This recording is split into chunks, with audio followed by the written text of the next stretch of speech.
What is going on, everybody? Welcome to the show. Another Friday, another episode of Why Are We Bullish? Very excited for our excellent panel. All returning guests, actually. They know the run. They know what's going on. So very excited to have them all back. And never in this combination, obviously. We always mix and match here. So yeah, very excited. We're going to get this thing rolling. Of course, this is live. Anything can happen. So I defer to my friend Bill here. We'll do it live. Okay. We'll do it live. Fuck it. Do it live. I'll write it and we'll do it live. And thing sucks. If you have not already, like, subscribe, share, all those things help a ton getting this content in front of more eyeballs. I am Ben with the BTC Sessions. This is your daily session.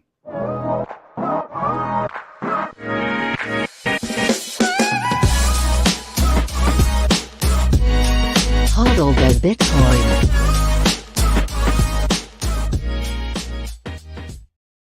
Before we bring in our guests, let's take a look at where we are in the market right now. This is timechaincalendar.com. We're sitting at $29,536 per coin. A single US dollar will pick you up 3,386 sats. In terms of fees, holy bejesus. Next block, 165 sats per byte. Even if you're willing to wait a tad, 145 sats, much more reasonable. Nonetheless, use RBF, be smart, jump on Lightning, do all those things. It's purging anything below just shy of 6 sats per byte. So just keep that in mind. And we've got a transaction backlog of 777 megabytes. So thanks, BRC20. Anyways, outside of that, 92.21% of all Bitcoin have been mined. That is 19.37 million of them. Shout out to sponsors of the show, HodlHodl.com. If you're stacking sats and you've got a few priorities in mind, like peer-to-peer trading, instant self-custody, and no KYC, HodlHodl. It's right there for you. You can sign up in minutes with nothing more than an email address and be stacking non-KYC sats. Really simple. Scroll down, choose a currency, choose a payment method, choose an amount, and start viewing offers right away. They also have a peer-to-peer lending platform with no rehypothecation. Check them out. Again, links in the show notes. Now, when you stack those non-KYC sats, you're going to want to get it in the best damn hardware on the market. I love everything CoinKite is doing. I'm hosting a cold card workshop down in Miami coming up soon on the 17th. One ticket left, by the way. One ticket left. But nonetheless, CoinKite puts out incredible stuff. The Cold Card Mark IV, the Tap Signer, the Sats card, the Block Clock, the Open Dime, all of it is absolutely insane. And coming down the pike soon, the Cold Card Q1 looks incredible. So anyways, if you want to pick any of it up, coinkite.com, use code BTC Sessions for 5% off everything in the store. If you're looking to go beyond single sig, in terms of your security setup, Nunchuk has an incredible solution with their Honey Badger assisted multi-sig setup. It's all done over their mobile app. It works seamlessly with things like the Tap Signer and the Cold Card and a ton of other hardware wallet options. And it has baked in inheritance planning so that you know that your sats will get to their next of kin without losing any sleep over that. And one of my favorite things about these guys is also no KYC. You don't need any personal information to make this work. Again, just use an email address or eventually just a private key. And that's all you need. Anyways, I've done a full tutorial. Check them out, nunchuk.io. And last shout out, Start9, your sovereign computing solution. Love these guys. Love what they're building. You can basically host your Bitcoin and sovereign identity data all in your own hardware with the Embassy One or the Embassy Pro. You can build your Bitcoin stack, Core, Lightning, mempool.space, Join Market. You can host your data, passwords, photos, files. You can also host Nostr relays and Nostr clients, all kinds of crazy stuff.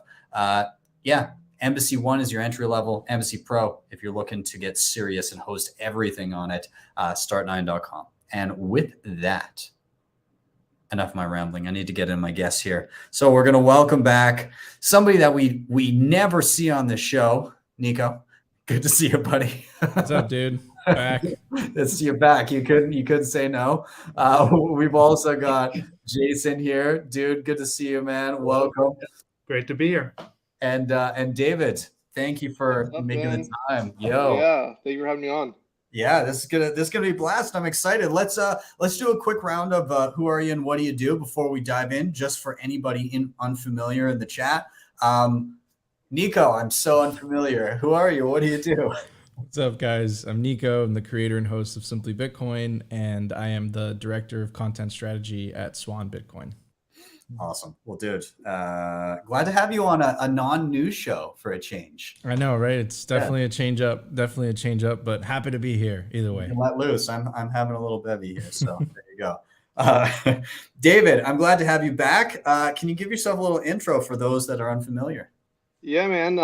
David Bailey, longtime Bitcoiner, CEO, I guess.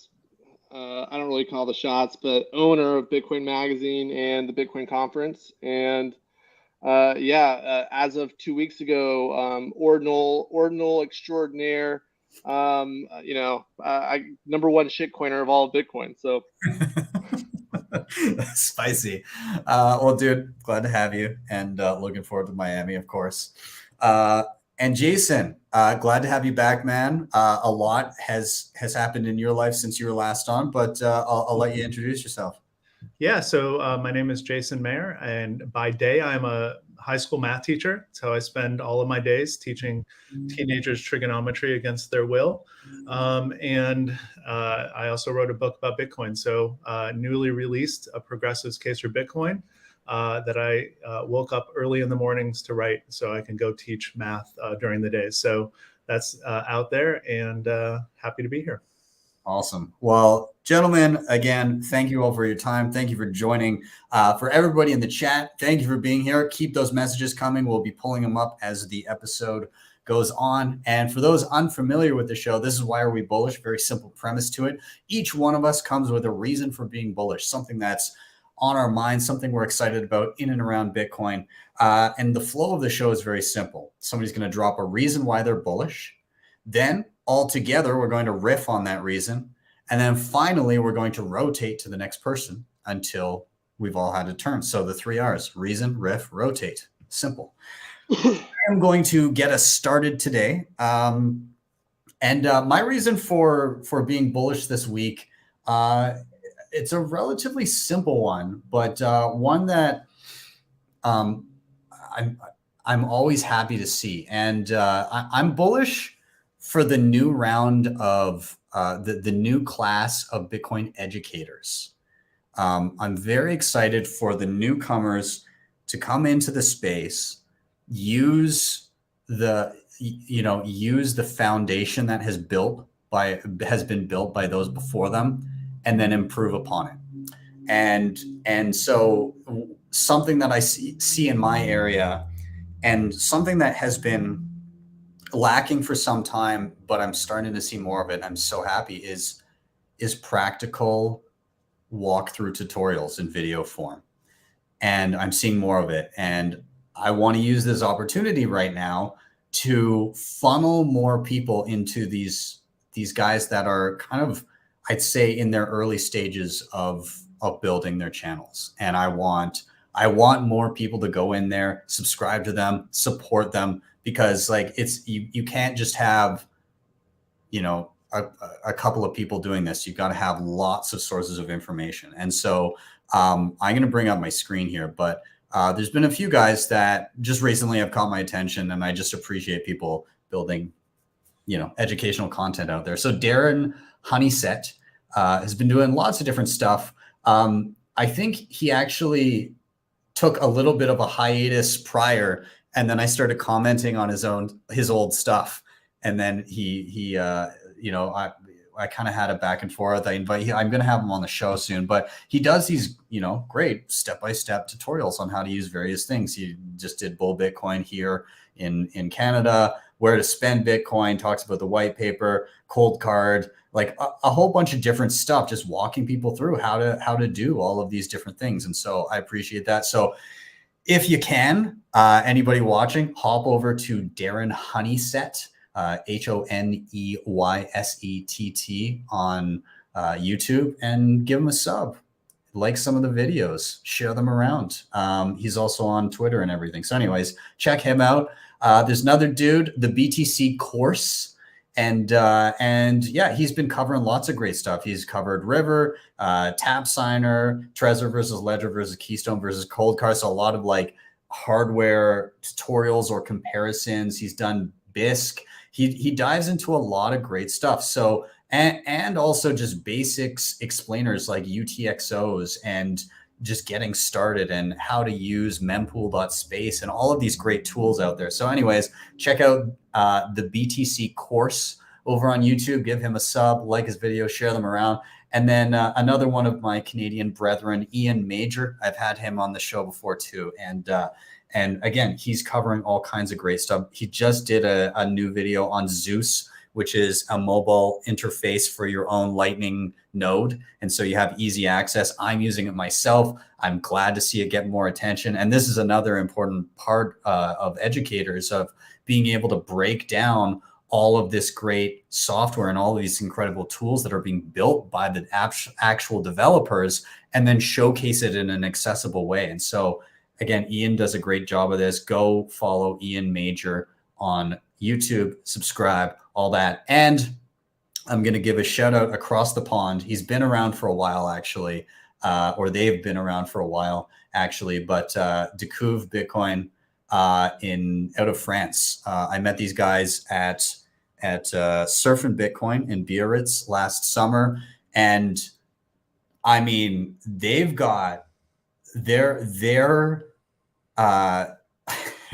Rubicon of Bitcoin knowledge that they have is impressive. It's not just video stuff, but they've got like full free courses that you can go through and actually like zero in on specific aspects of Bitcoin. And there's like a 101, a 201, and you can like really level up well. So if you're French speaking, their stuff is unparalleled.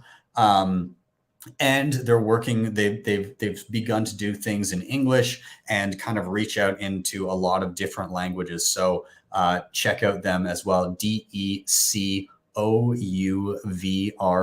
Bitcoin on YouTube. And yeah, anyways, the long and the short of it is more people are coming into Bitcoin.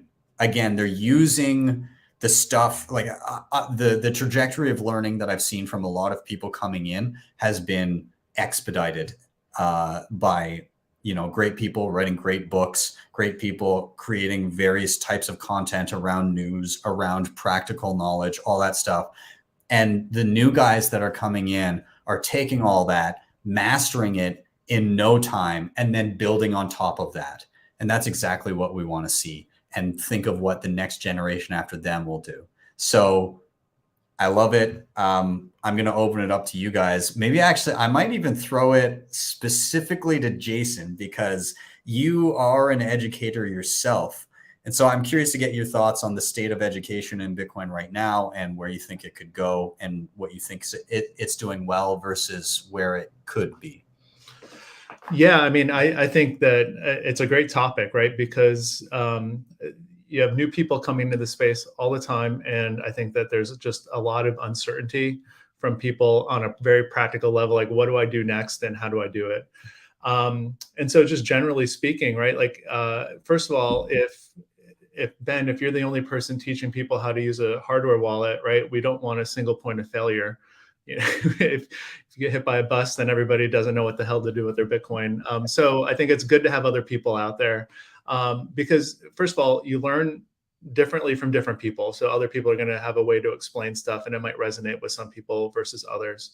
And not to mention, like, there's just so many innovations happening right now, like new products, new companies, new people, new groups working on stuff. Like, it's hard to keep up, or I would imagine it's hard to keep up. So I think that I'm a pretty risk averse person. And I remember the first time that I was about ready to like take my Bitcoin off of an exchange and put it on a hardware wallet. I must have watched a dozen videos. Like I knew how to do it like with my eyes closed, because I wasn't going to touch a thing until I like watched multiple videos about it from different sources. So, you know, and obviously like some of the best ones were from you, but there's lots of other ones too, right? And I can sort of triangulate based on different explanations and say, because some people will skip a step, and like you don't want to be surprised when you're going through that process for the very first time. Like, oh, I didn't know they were going to ask for a pin, you know, or something like that, as simple as it might be.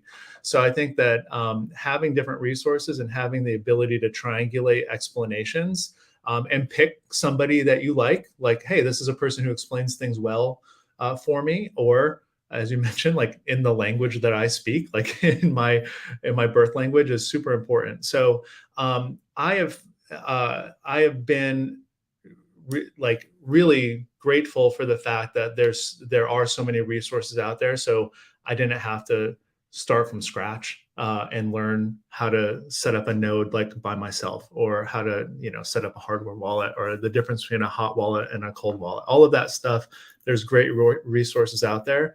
And so, as you say, like the more people, the better. And as long as there's good quality content, like that's going to like filter to the top, and there's resources that people can trust, I think it's great. So I feel good about it. I feel like the number of things I can like suggest to people is growing, and I can suggest different things to different people now. So it's amazing, and it's impressive to see. So yeah.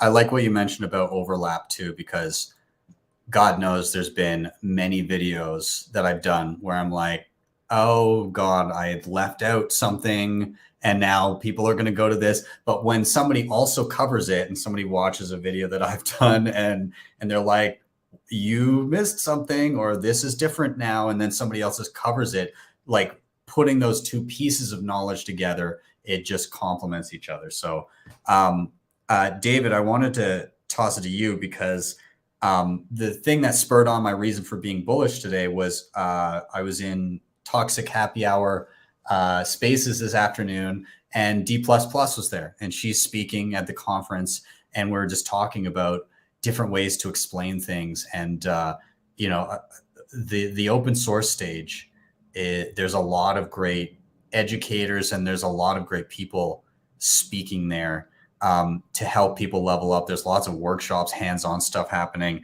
Like, you obviously view that as an important part of this? I mean, it's the most important part. I mean, Jason's being humble, but I mean, the beauty of Bitcoin is that each generation of Bitcoiners is better and replaces the last generation. So Ben, when did you get started in Bitcoin?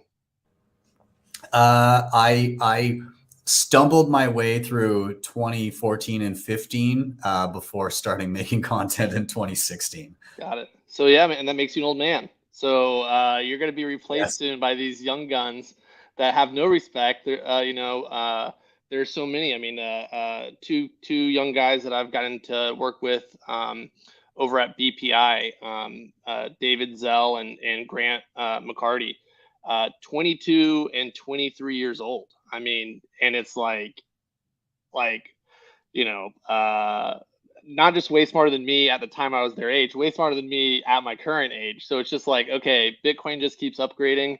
And thank God we all get to benefit from everyone's success. But yeah, so I'm also impressed with each wave of Bitcoiners. It brings a new flavor and a new narrative, new story to Bitcoin. And I have been very interested in seeing this, like the growth of this, let's say, progressive part of Bitcoin, which I'm like a diehard libertarian. You know, like my politics would be very different, but you know, to see like people that are 100% pro environment, like make the case for why Bitcoin is like green technology, you know, people that are pro the military, make the case how like Bitcoin is, you know, soft war, safer war. You know, you can go down the list of just like the number of narratives where just about we can tell the story of Bitcoin to anybody and find the things that they care about and make the case for Bitcoin in a convincing way. So it's dope to see that, and it's just like the hive mind just keeps getting, you know, stronger and better and more legit. So yeah. I love that. Nico, we were talking about this yesterday on the show, how like everybody can benefit from Bitcoin in some way. I mean, unless you're like Christine Lagarde, but like everybody can benefit from Bitcoin in some way. And so it makes sense that if enough people look deep enough, that they'll find a reason for them, and it's going to be different for everybody. Like, do you have thoughts in and around that? Yeah, I mean, dude, look, you see this, right? Like everyone comes to Bitcoin, they come at it from a different angle, from a different perspective, right? In the case of Greg Foss, was 35 years in a risk chair, right? But all roads lead to the same place, right? And the beauty of it is that everyone kind of contributes to what their strengths are, right? So like, obviously, you and me, Ben, like we're content creators, right? That's what we do. Jason is writing amazing books, and then of course David Bailey, basically the CEO behind Bitcoin Magazine and the Bitcoin Conference, right? So it's all very unique contributions, and I think that we're just playing on our strengths. Like this is how we got into this space.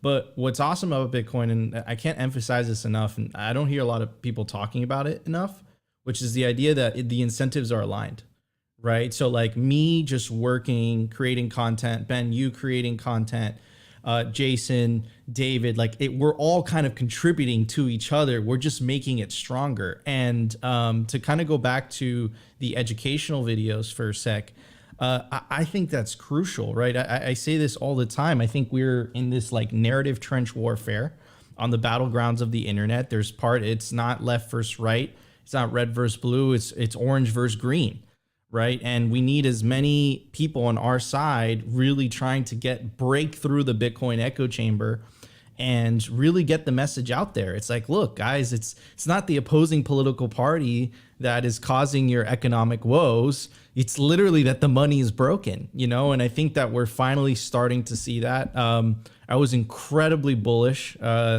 when the Bitcoin conference made the announcement that Robert Kennedy Jr. was going to be speaking there. That's absolutely massive. That is the second person behind trailing Joe Biden for the Democratic primary. And there's a non-zero chance that we might have someone who's pro Bitcoin in the White House in 2024. So this is what it's all about. I think we're all fighting.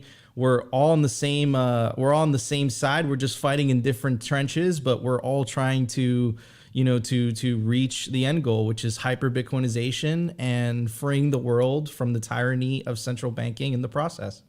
Yeah. I heard somebody put it this way. It was pretty interesting the other day in the Middle East. They said that the fiat is all about assimilation, and Bitcoin is all about integration. And you can maintain your culture, your beliefs, and you can integrate them with Bitcoin. But the fiat standard, it requires you to think the same. Like the people who touch the money are the people who dress like Westerners, work in Western offices, abide by Western standards. But Bitcoin, it doesn't ask you to abandon any of your pre-existing beliefs. It's there to be used however is compatible with what your views. Bitcoin is halal.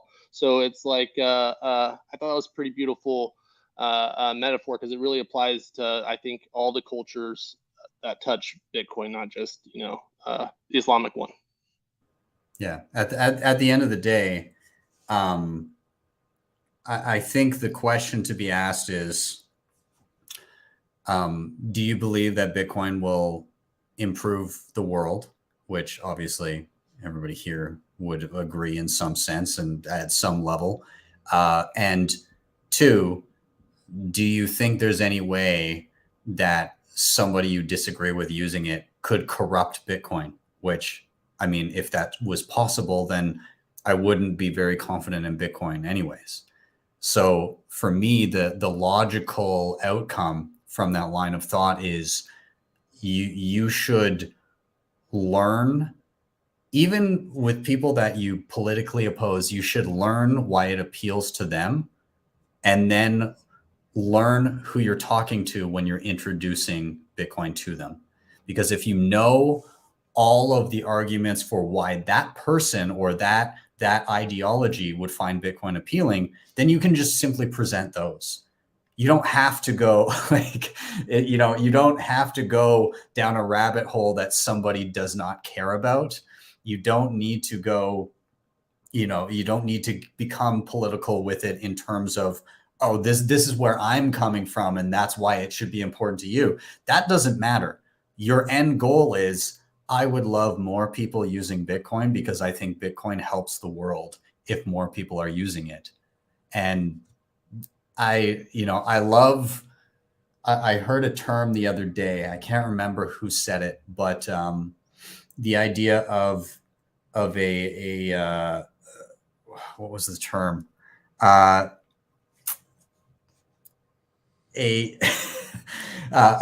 compassionate maximalist.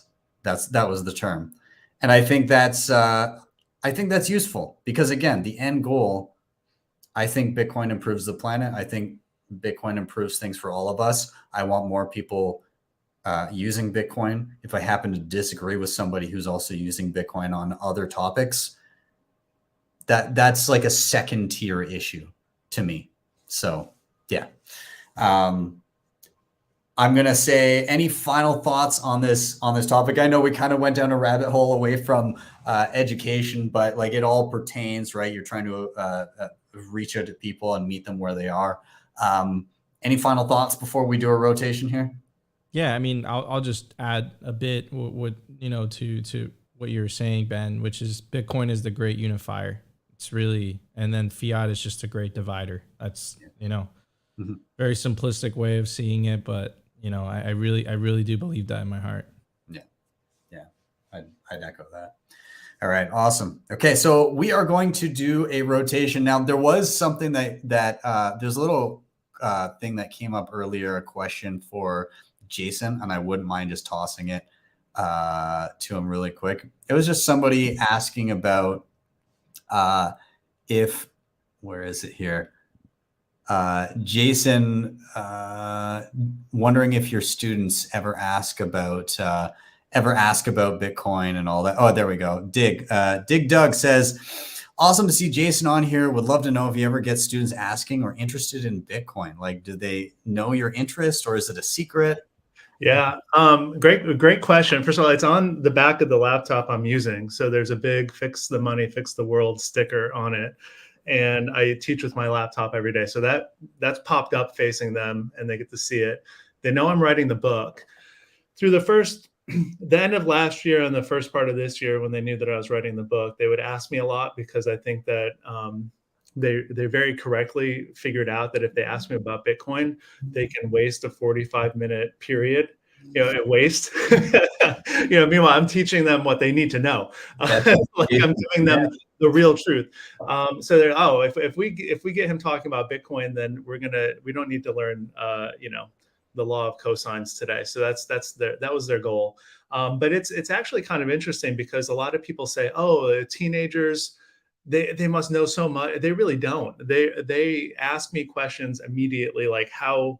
They don't say this, but the questions are really, how can I get rich with Bitcoin? And I have to just sort of like back it up a little bit. Like, this is why it's important. This is how it works. So my students by and large are very curious. They ask really good questions. They are sort of engaged in that conversation, like gradually more and more throughout the year. Once they sort of saw me pushing away, like, well, this is not a get rich quick thing, right? This is actually a real thing that we need to learn about. So they're asking really interesting questions. The day the book came out, and so my book dropped last Monday, and that day was a whirlwind for everybody. And they couldn't believe that like the book was actually real. I wasn't just making it up this whole time, that people out in the world wanted to read it.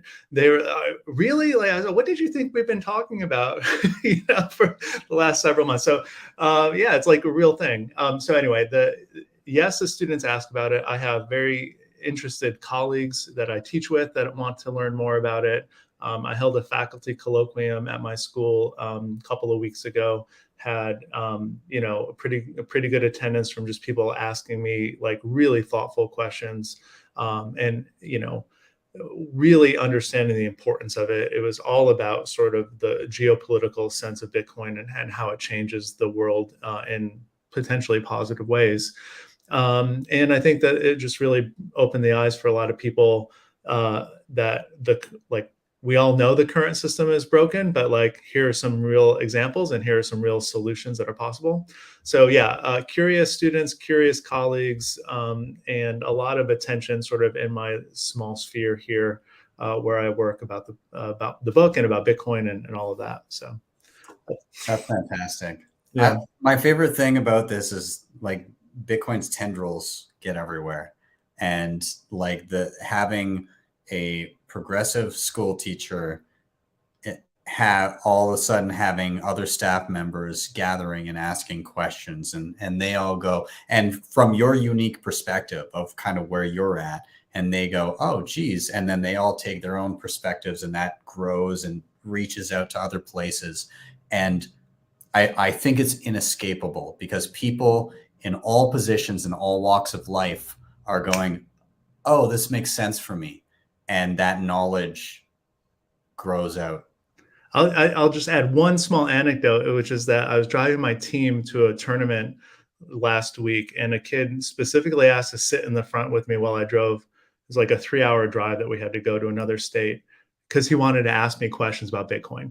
He's like, I didn't want to be rude. I said, no, you can ask me anything you want. And this kid was coming up with really like very thoughtful questions, like about monetary policy and how do we know it's actually better than what the humans are doing. And like, we got to the end of that conversation and he just got quiet for a second. And this is a 17-year-old kid, right? Like, this is somebody who has learned economics through a high school, right? But has thought about things. And he goes, if what you're saying is true, this has some really serious implications about like how the world works. And I was just driving. I was like, what I'm saying is true.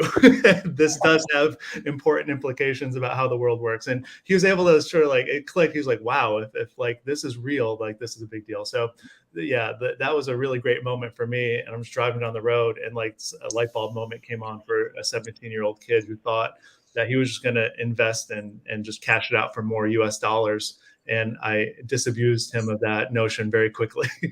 I love the dynamic of him being like, I don't want to be rude, but I just had a few questions. And you're like, oh, please God, ask me the question. That's like the irony of somebody saying, I don't mean to bother you, but I have some questions about Bitcoin, and Bitcoiners being like, oh.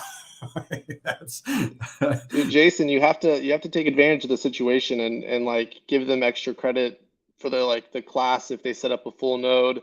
Like, really lean into, I mean, think about how many kids you educate every year, and then do the math on like how many Bitcoiners you could create over. It's 5, true. 6 years. Every day I get people saying, you should just teach a class about teach a whole class for a whole semester, make it available for students and adults. And it's not out of the question. Next year I'm on sabbatical. I'm going to be promoting the book and traveling around doing Bitcoin stuff. But when I come back, it's better if you pick like biology though, or something that like they're required education, because then you can just hijack the topic. Make it all about Bitcoin. Right. Well, that's and I do it through math all the time, right? Like I'll throw in. They'll ask me a math question. There's a great moment where they say, well, how would we change the notation if we wanted to make a math symbol different? I was like, well, math is decentralized, and you need to get a lot of people to agree to change the symbol. And I just didn't mention Bitcoin at all. I hear it in the back of them, like, it sounds like Bitcoin. It's like they're making those connections. So, yeah. Nice. Good job. I just lost my train of thought because Yellow just came in the chat. Yellow's a little sad, David, that you unfollowed him, but I didn't unfollow him. He would love if I think he said some salty things about ordinals. So bro, you don't understand how many salty things people have said to me about ordinals the past 2 weeks. I don't unfollow anyone. Oh, okay. Well, all right, Yellow, I got you. I'm coming. Yeah. Yellow's reaching out with an olive branch to request. Thank you, man. Anyways, gentlemen, it's time for a rotation, and again, shout out to everybody in the chat. Thank you for being here. Keep the messages coming. I'll start pulling up some more. But nonetheless, I'm going to rotate. I'm going to toss it to Nico next, and I'm going to cue you up very simply. Why are you bullish? Take it away, man. Yeah, man. Why I'm bullish? Dude, I mean, look, whether it's Argentina, whether it's Nigeria, what's fascinating about these two countries is that, you know, in the case of Nigeria, right, they tried to roll out their central bank digital currency program. Argentina, you know, one of the conditions when they took the IMF bailout was that they had to, quote, de-incentivize the adoption of Bitcoin. And it looks like Nigerians and Argentinians don't care, you know, and I think the reason for that is really simple. I think, you know, when it comes to having two options, putting food on the table or listening to the guy, the talking head on TV in the suit, telling you it's your patriotic duty to use money that is just like literally vaporizing in front of your eyes, you know, people are just going to follow their incentives. They're going to care about their family.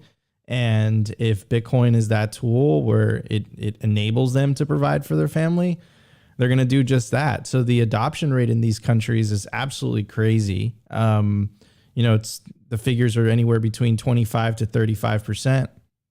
And you could be sure that a lot of those people, you know, they're not just using Bitcoin. I mean, of course, we're all hardcore Bitcoiners in this, but the vast majority of people, let's say in the developed world that are using Bitcoin, or, you know, they see Bitcoin or they see, quote, crypto, right? They see it as a speculative asset, where a lot of these people in these countries, it's the only alternative, right? So, you know, the Bitcoin virus is spreading. Bhutan, the news that was coming out of Bhutan is absolutely bonkers. They've been secretly mining Bitcoin since 2020. That was before El Salvador, I might add. We would have never found out if it wasn't for the Celsius bankruptcy. And then they just came out and said, you know what, $500 million invested. And yeah, Bitcoin's incentives stay winning. And I think anyone who fights that is going to have fun staying poor. They're just going to, you know, Jack Mahler said it at the BPI summit.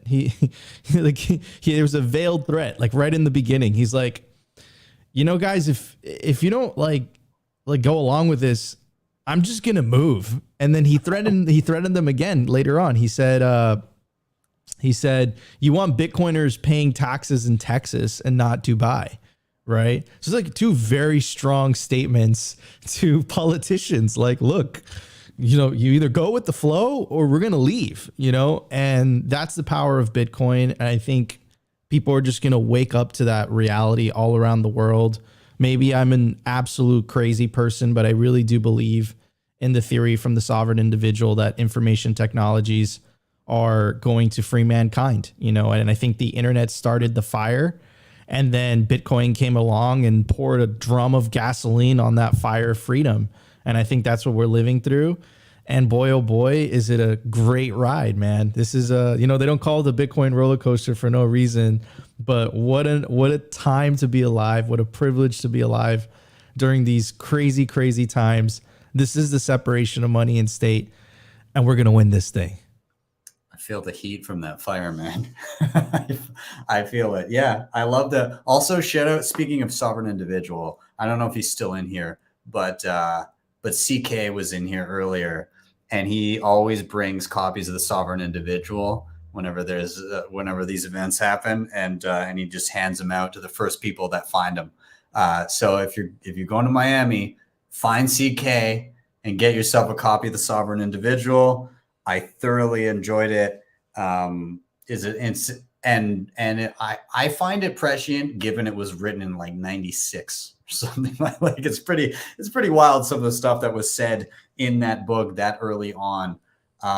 You know, just kind of looking at the impacts that a global communication network would have, and extrapolating out. And the only piece of the puzzle apparently that was missing was global censorship resistant money, and here we are. So yeah, anyways, give it a read if you have not. Get your free copy from CK. He's gonna get mobbed now that he knows he's gonna get mobbed. I'm sorry, CK. Yeah, sorry. But I'll David or Jason, do you want to dive in on Nico's topic? Yeah, well, first off, I just want to say I'm officially following Yellow. You know, I'm sorry, King. I don't know what happened there. So yeah, Nico, I completely agree. I just got to spend some time in Turkey, and it was wild what percentage of the population is using Bitcoin. Sadly, they're actually using, like, probably number one most popular is Tether on Tron, if you can believe that. Like, it's like the most unholy thing I can imagine. But right behind Tether on Tron is Bitcoin. God, it just sounds bad saying it out loud. But yeah, we went to the Grand Bazaar, like the oldest market in the world, the endpoint destination of the Silk Road, and at least 10 different stores, like Bitcoin money exchangers, and like as if it's just the most normal everyday thing to interact with it. And they have, I think they said 12 million people in Turkey use Bitcoin or Tether on Tron every month. So the user base there is just insane. And if you like, we sat in one of these kiosks for a while to just see like who the demo was, what type of people are using it. Russian guys, Ukrainian people. I mean, as the world falls apart, the need for Bitcoin just becomes so blindingly obvious to the people who are on the front lines of that deterioration. And so, you know, if you're from a war-torn region, Bitcoin is by far your best tool to be able to have some, you know, some standard of living. So it's just I completely agree that Bitcoin's becoming real to people, and real in a way that it's never been before. Yeah, 100%. By the way, Ben, it seems like Yellow happened. Somehow he got in here. Do you hear that? I Don't stop believing. Hodl to that feeling. Dude, he's been in my apartment for 6 months and he cleans out the fridge every night. Yellow really has to get out of here. Like, this is too much. Some people in the chat seem to have taken offense to olive branch because Yellow is Greek. But I've got to say, olives are fucking delicious. And ever since my Greek trip last year, when Yellow gave me a ride on his motorcycle, I've been on an olive kick, and I pick them up regularly, and I just eat olives out of the jar, like on the regular. Also, I can't believe I'm going to read this, but so Yellow dropped in the chat, and David, just know, if you're not up to snuff on like the latest Twitter drama, this is actually not about you. Great. Okay, let it rip. But Yellow said, Bailey, what the fuck? I thought we were friends. What the fuck? You guys are all the same at the end of the day. Smile to my face, shake my hand, say we are friends, then try to dunk on me. This has nothing to do with David. Brutal. I will not elaborate. People that were on Twitter will understand what it's referring to. I drew the ire of somebody late last night, and that was their reply to me. Nonetheless. Oh wait, I did see this. Yeah. You know, dude, there's too many people getting too upset about what happens on Twitter. It's like, just like, take a chill pill. You know, everybody needs to just calm down a little bit. But anyway, I feel like if people acted on Twitter how they act in real life, everything would be a much more decent place in the world. You know, but that would also take away a lot of the fun. Yeah. They don't. There's so many haters on Twitter, and then I don't see them in real life. It's amazing, right? It's like they don't, you know. It's almost as if face to face you can detect nuance. or you just don't want to be a total asshole, right? That's also much higher probability of getting punched in the face. Exactly, right? It's so much easier to be a keyboard warrior. Anyways, so sorry to derail you, David.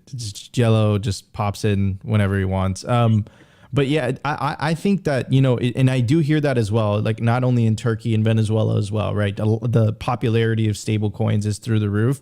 But I think that like it's a false sense of like like it provides a false sense of financial sovereignty. I think when people really do wake up to, and I think it's inevitable that the dollar it's more stable than what your local currency, but it suffers the same problem. I think at the end of the day, I think it might take a while. All roads lead to Bitcoin.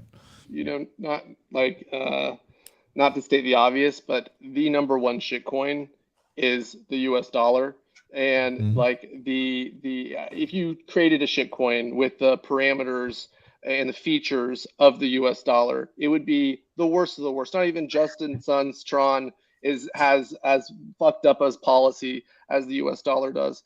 And I think stable coins, like not to throw any shade at anyone, because I like a lot of people that are in the stablecoin business, let's say, but I think stablecoins are going to be the biggest rug pull of our entire industry's history, because these are just wrappers of a bank account. They're bank accounts with less features. They're bank accounts without insurance. They're bank accounts. I mean, you're just parking money in someone else's bank account. And the moment the government wants to shut this shit down, it's over. It's done. And people are gonna like wake up and realize one day, damn, the stable coin I thought was stable until the tail risks kick in, and then it's not stable at all. So I feel like the world is like gonna wake up to a painful lesson one day, and there's gonna be 50 million people wiped out in an afternoon. Bitcoin's the only stable coin, so people need to remember that. Amen. Yeah, I mean, to Nico's point, his original point, talking about sort of the reasons why we see adoption happening globally. I had a great conversation just yesterday, and we didn't get about 2 minutes into the conversation about Bitcoin before the person on the other side of the table was like, there's a lot of other countries out there whose currency is horrible. Like, would this help them? I'm like, yeah, it would. And so I think that, when you're talking to an American, like the point about like the dollar being a shit coin, like to an American, like your money's not broken right now. And like people don't think that way. And so that it's hard. It's a little bit harder for them to see the value necessarily until they start to put themselves in somebody else's shoes, or maybe they're thinking out ahead, or they understand sort of a bigger picture. This conversation I had like immediately went to this person's experience in Kenya and saying like, well, this is what it was like when I lived in Kenya 7 years ago, and this is what money looked like, and this is how people behaved and acted, and like I can see this Bitcoin thing fitting into a place like that very well. And so like there's hope, and there's like we say, like when there's a need, then people are going to gravitate towards it. And like Bitcoin is there when people need it. And if you're in a sort of a privileged place where your bank account doesn't get frozen and your money works all the time, then you might not be quick to pick up on it. But a lot of other people around the world are. And the idea, like we mentioned about Nigeria's CBDC, and saying, there's some danger in there, right? Like this is why we're vigilant. That's why we talk a lot about this kind of thing, right? Because it's sort of like two sides of the opposite issue, is saying, a government says, well, this Bitcoin thing, we can't control it, so we're just going to make our version of Bitcoin that can be controlled. Like there's danger in there, right? Like, and we were talking about the internet before, like the internet got off to a start where everyone was just like, hey, convenience, I don't need to worry about privacy at all. And like, that's sort of the internet that we have right now. Like there's danger in that. So I think being vigilant about all of those things and sort of keeping a tab on how these things get rolled out in other countries is really important. And there's really important conversations happening. And I'm grateful that those important conversations are happening. So I think that it's one of those things that if we let it go too far, or like if something catches on, then it might be hard to unring the bell. So, it was like I walked away from that conversation I had yesterday feeling really good, because the person was making the connections on their own. Like, hey, let me think about other countries around the world, even though I'm not there now. So, yeah. And can I just say that I'm so excited for the Federal Reserve to launch their stablecoin, because no one's gonna fucking use it, and then they're going to have to acknowledge that the reason why people like Bitcoin's not like valuable because of the technology. It's not valuable. It's to escape them. It's to get rid of them. Like it's the monetary policy we're trying to fucking get away from. And they don't realize that. They think if they just fucking bake their monetary policy into some fucking token that we're going to like eat it all up. No one's going to use it. So I hope that people can stop saying, hey, let's stop CBDCs, because then when it fails, then we can laugh at them. If we actually put up a fight, they're going to try to blame us that it didn't catch on. No, it didn't catch on because people don't want your totalitarian inflation bullshit. So, dude, bring on the CBDCs. You know what they're going to do, though? They're going to be like, when it fails, like it's going to be, I imagine the rollout being similar to Nigeria, like single digit numbers of people in the country using what is there. And so then it's going to be like, hey, if you want your UBI, you've got to accept it via the CBDC. But the best part is that only accelerates the reason that you would want to use Bitcoin. Sure, you get like, you know, if that's the mechanism through which it's incentivized and it's not through force, then okay, great. We're giving payouts to everybody if you utilize the CBDC. Fantastic. People start doing that. Well, you start to see you realize that as you're getting your UBI and everybody's getting your UBI, it's devaluing the currency that you're getting. Well, I need to escape to something in order to keep the value that I've just gotten for free.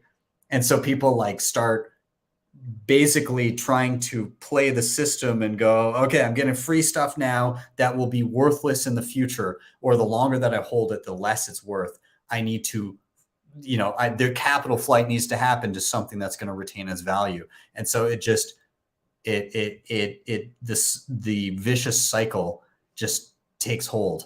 And so I if that doesn't happen in the US, it's going to happen somewhere. It's that tactic, I think, will be used at some point, and it will just further prove the point. And at some point, the UBI won't even be attractive enough to bother using the CBDC, I think. Yeah, I mean, just like to add to your point, Ben, like it's incentives versus coercion, right? They have to coerce people to use a central bank digital currency, versus Bitcoin is just, dude, number go up. You know, honey badger don't care. And then, you know, like I think incentives are gonna like rule the day. I mean, like, dude, what happened with the China ban and then the hash rate drop like 50% in the middle of the last bull market, which, by the way, I suspect was the reason we didn't hit 100K. It was like literally in the middle of the last run up. And the hash rate recovered, dude, like I think it was within a year. Now it's making all-time highs, like no central authority, no CEO, no nothing, right? It was just like the mere incentives of Bitcoin alone. And then central bank digital currencies don't have that, right? And I think, David, to your point, like, I think that's the reason they're not mentioning, they're just focusing efficiency of payments. And it's like, what about inflation, bro? Like, that's why we're here. Dude, are you a Bitcoiner from 2011? Like, are you Roger Ver talking about how fast these transactions are? Yeah. I mean, the only use case for a stablecoin outside of escaping the monetary policy is because you want to break the law. And I'm not saying the laws are just. So, I mean, there's perfectly valid to want to break the law. But for some reason, you can't use a bank account to do the thing you want to do. You either don't want to have to be tracked on paying taxes. You want to buy unregistered securities. You want to do a foreign currency exchange that the central bank doesn't allow. Like, it's all regulatory arbitrage. Like, that's the only reason you would use someone else's bank account and give up interest and give up insurance. So it's like, okay, you know, either the government's just going to like become one big like black market, you know, money laundering scheme, which I guess now that I'm saying it out loud, that's kind of maybe what they are. So, but anyway, yeah. So I'm just going to push back a little bit on this notion, because I agree with you, but I do think that it's important to realize that the world is not filled with Bitcoiners yet that think like the four people on this little rectangle. All right. And I want everybody listening to be aware that if the Federal Reserve came out with some sort of slick marketing or slick messaging and said, here's some money that's has all of the good properties of Bitcoin, but it's backed by the government. As ridiculous as that sounds to people that know what we're talking about, people will eat that up. And what we need to do is go and actually like that's what we hear. Like you go and talk about, yeah, but it's like, it's not real money if it's not backed by the government. There's just a lot of uninformed people out there, and we need to get to them before this happens. I think in the long run, you're right. Like there's incentives, and you realize that money's melting away, and you want to get into something safe. And that's why we're all doing what we're doing. And inflation, the monetary policy doesn't get changed, but people aren't thinking about monetary policy right now. And I'm, you know, obviously we're in our own sort of Bitcoin bubble sometimes, and we forget that. Like, there's people out there that think that the money has to come from the government, and like this is just as good as Bitcoin, but from the government. Like, and maybe I'm wrong. Hopefully I am. I'm not rooting for that, to be clear. I'm just saying, like, that's why it's important that we go out and educate people and just sort of make sure that other people know, and we grow that sort of the Bitcoin space to the point where there's enough people to push back against something like that, because you know, the incentives will take care of it in the long run, but like a lot of damage could be done in the short run. So I'll just throw that out. I'm willing to bet you one ordinal that by the time CBDC launches, okay, 1 year within its launch, it has less than 1% adoption. David, that is not a lot of skin in the game. I mean, I'd take the bet if I knew what an ordinal was, but whatever, it's fine. Like, I hope you're right. I'm not stating as a certainty. I just talk to a lot of people who aren't into Bitcoin, right? Like, and this is how they think, and I'm trying to change each one of their minds as I go. So yeah, dude. I mean, so yeah, the Bitcoin echo chamber. Something we talk a lot about this on Simply Sessions, Ben, right? Which is, it's just like Bitcoin, like we make Bitcoin content and then other Bitcoiners kind of take it. Like the difficult part is like breaking into mainstream consciousness and then them asking, you know, what is money? But I think the system's getting to a point where it's breaking so hard that, like Tim Pool, for example, this week, he was like talking about the New Republic Bank failing. And at the very end of his like monologue, he was like, you know what? F this. I'm not going to give you advice, but I'm just going to buy Bitcoin, you know? And I think that we're seeing more mainstream people, for example, the Bitcoin conference, right? You see a lot of like people with huge audiences and they're speaking at the Bitcoin conference. So I think the Bitcoin bubble, like you said, Jason, or the echo chamber, like I call it, I think it's starting to break. Like it's starting to burst at the seams, you know? So in 5 years, like, I feel bullish, I guess is what I have to say. It's been happening. It's you know, it's one of the things that we really try to do with the conference is like pierce the mainstream narrative and like inject like concentrate our forces so that we can like push Bitcoin into the consciousness for 72 hours basically. And like as we like just interacted with people, it's become clear like this is happening like on its own. Like the Jessica Vaughns of the world, like there are people that are like the Drakes of the world, like people that are already mainstream like people who have like would call themselves like toxic maximalists and like put laser eyes on their profile pics. Like that's pretty crazy. Like that's anyway. Yeah. Anyway, I agree.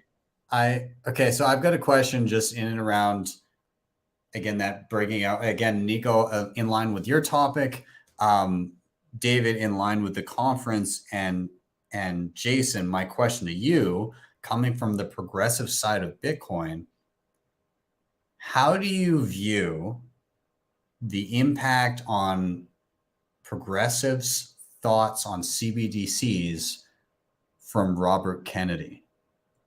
Do you think this is helpful? Or do you think that progressives are looking at him as not representative of their views? Like where is that? Where are we at here? Right. So you're asking me to reporting from outside of the bubble. This is what I'm saying on the street. It's like, as much as I like what Robert Kennedy is saying about CBDCs and about Bitcoin, and I agree with all of that. When I'm talking to my normie friends who are progressive, I think that it is going to be a hard sell for like a typical, like average, like person, like middle of the road Democrat in the United States to like support Robert Kennedy I mean, he's got some percent, like he has some percentage of support. Maybe it's like 20% or something in the primary. I'm getting a lot of skeptical looks because of his policy, his stance on other issues, right? So I think that they might be. I wonder what issues those are.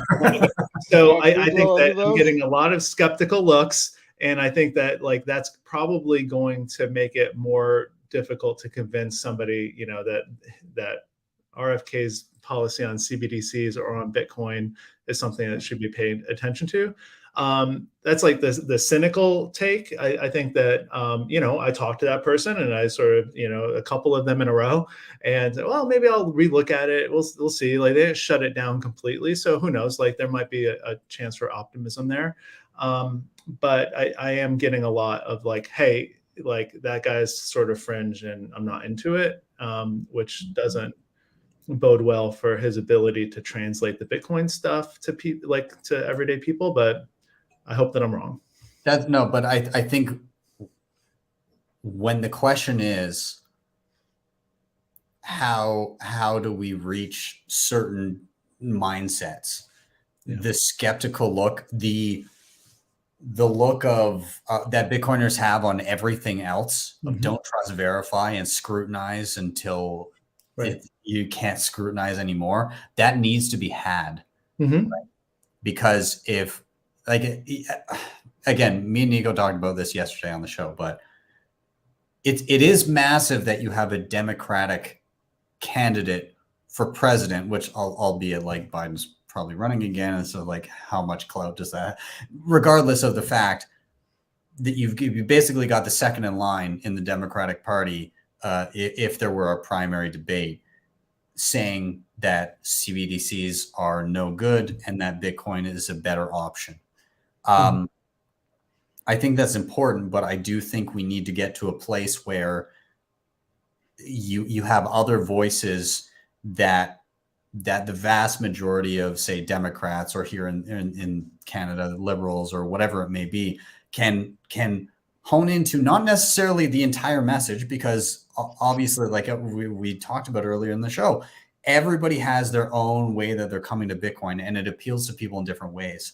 But to have people basically across the entire political spectrum hone in on why is this important to us, and then be able to convey that, I think that's important. And I'm curious. I'm making this my, and this is weird because again, I probably came from closer to, you know, where Jason is on the political spectrum initially.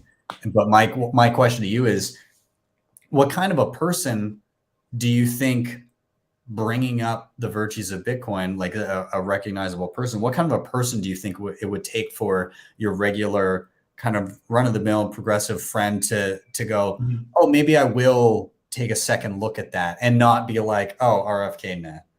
So the answer is quite simple. I think that a lot of what RFK is saying right now, you can sort of read through his Twitter feed, and somebody's going to agree with like 80-90% of it, like somebody who is buddies with me, and really thoughtful stuff about like the importance of Bitcoin and the freedom it gives people to transact without government interference. Like this is absolutely critical, and people respond well to that. Like what, you know, if you want the honest answer to your question, like all you need is RFK who is okay with vaccinations. Like that's the problem. I think that's, you know, and we take it or leave it. People might have their opinions, but if that's the target audience, is like the buddies I'm hanging out with off to the side here who aren't into Bitcoin already, they're going to hear that message a lot better if they're not given a hard time about the vaccine. And that's it. So, yeah. I think what I'm hearing from that is perhaps just a cycling of the news, where perhaps like that's not the main issue, and you have somebody else who, like, there's always going to be, Bitcoiners are a unique bunch, and you're always going to have some sort of a controversial opinion on something, because if there's one thing, Bitcoiners, they are opinionated and known for being outside of the norm. So maybe it just takes a couple news cycles of like, that's not the main thing that people are mad about, and somebody that I agree with on all of the other issues is now talking about this, and multiple people, and it's all going to overlap of like, oh geez, I disagree with this guy on this thing, but I disagree with this other guy on the same thing, or on a totally different thing, but they both overlap and they both say that this is useful. And maybe that's just what it takes. And I think that's going to take time, but that's okay. Well, to piggyback on Nico's point earlier about the adoption of Bitcoin with those that need it, if you go intra-society, it's like the people that are embracing Bitcoin are the people who are on the front, that they're on the front lines of those Fisher lines. So there's always going to be some fringe element. Like in the start of Bitcoin adoption, it was the most disenfranchised, and it's like working its way towards like the mainstream every view, but you have to be disenfranchised in some way to have really been like, I feel like on the Bitcoin wagon. So it's, I think like it's going to be a while, I feel like, before we reach the person who's like, I have a mainstream view on every opinion that there is, like, it's probably going to be the guy using the CBDC when it comes out. I don't know if such a person exists when they're not monetarily incentivized to do so. I don't think that would be possible. Nonetheless, okay, gentlemen, I'm conscious of time. We are running short on it, and I need to do a rotation. And I'm gonna toss it to David, and I'm gonna cue you up, and I'm gonna say, why are you bullish? Take it away, man. Yeah, so I'm bullish on two things actually. And first off, I'll start with the shameless shill to reinforce what we're talking about. I'm bullish on the Bitcoin conference. I'm bullish on the biggest gathering of Bitcoiners this year anywhere in the world. We have people coming from all walks of life, all countries. We have potential presidents. We have CEOs. We have plebs, we have kings, we have the whole gamut of life and culture, and it's like infused into this wacky, insane 3-day experience that's almost like an acid trip, but rallied around sound money. So I'm very bullish on that event. I'm bullish on some of the announcements that are going to be happening there, and I'm hopeful we're going to be able to pierce the mainstream membrane this year as well. And we got a couple surprises that we're working on that will really blow people's minds. So RFK is a taste of things to come. So the next thing I'm bullish on is I'm bullish on block space. I'm bullish on transaction fees because they are going up and to the right. The transaction fees, if there was a derivative and I could buy them, they're pumping. And I think that this is just the beginning of what's to come. And, I was thinking the other day, like, I need to make one of those memes where it's like the domino meme. And, like this starts with a small domino and there's the big domino at the end. And like the small domino is like Bitcoin Magazine tries to create a cover on an ordinal. And then like the big domino is, $200 transaction fees on Bitcoin. So can the small domino be some dude puts a fucking JPEG on the base chain? So, BRC20 tokens, man. I don't know if y'all have looked into these. I don't know if y'all spend any time. You should spend a little bit of time to understand what they are. It is, I call it ERC20 tokens on meth. It is, an abomination in terms of how it's built. If you want to mint one of these things, you just press a button basically, and it creates 100 transactions on Bitcoin, like in one click of a button. I mean, it is just like mind-boggling inefficient. But like as I kind of looked at it, it's clear to me that this is something that is going to stick around longer than a few weeks or a few months. I'm not sure if it'll survive a whole cycle or not, but like this is something that I don't see going away anytime soon. As long as there's money to be made, people are going to do this thing. It's just that's the incentives. And we're seeing this amount of congestion that's being created in the Bitcoin network with, I think, based on like what I can tell, less than 10,000, less than 15,000 people playing with these things. If you have centralized exchanges list these things, pump this market up with liquidity, and you get 100,000 users in here gambling on BRC20s, or 250,000 users gambling on BRC20, which is nothing relative to how many people gamble on ERC20 tokens. The transaction fees are going to blow out. So why am I bullish?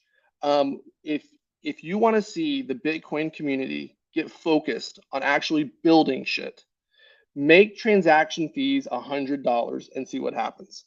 It is going to take over every single person's total focus, every company's total focus, and you're going to see more shit get built in 6 months' time than has been built in the last 4 years. So I'm bullish on our ability as a community to respond to this, and on the back end of this, for Bitcoin to be in a substantially better place than it is right now. I find this topic super interesting. Reason being is we always knew, no matter what, with the block size being what it is, and SegWit was a way. So those, I always have to recenter myself, because there's a lot of people that don't even know the history of like the block size wars and SegWit and all of that. Basically, when you do a Bitcoin transaction, the bulk of the data and the amount of data that you're conveying on the Bitcoin blockchain is what dictates how much money you're paying. The bulk of the data is the signature. Basically, you saying, or your hardware wallet or your wallet saying, I approve this transaction. The bulk of that data is the signature. And so SegWit took that and made it not count towards the total size of the block, which is constrained. Hey, we only have a set amount.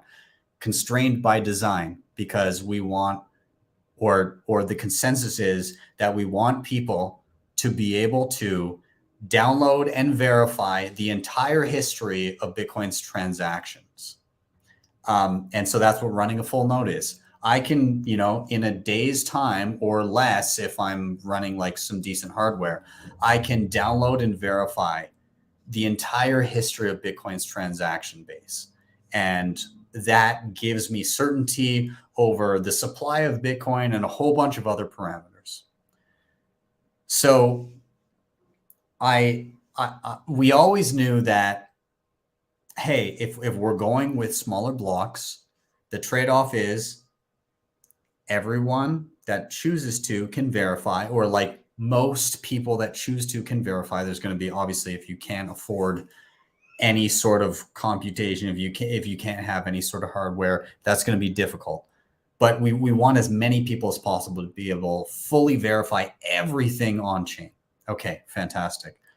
The trade-off is that eventually on-chain transactions become for large settlement, and it may be settlement on behalf of many individuals. And so we start to see extensions of that. Lightning Network. Lightning is locking up Bitcoin between yourself and another individual. And the transactions that happen on Lightning are basically saying, how do we divvy up this Bitcoin at the end of the day? When we settle to the main chain, who gets what? And that's a Lightning transaction. Well, now I get a little bit less and you get a little bit more because you gave me a beer. Whatever it may be, doesn't matter. And you can also extrapolate that out. I'm not just paying you, but anybody else you're connected to.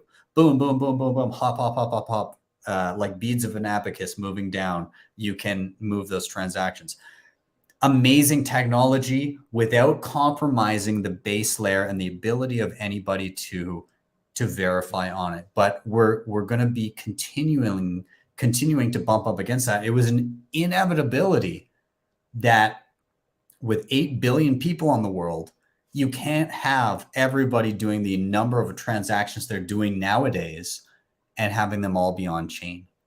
We saw lots of innovation around, people realizing they needed to use features like transaction batching for exchanges. Coinbase.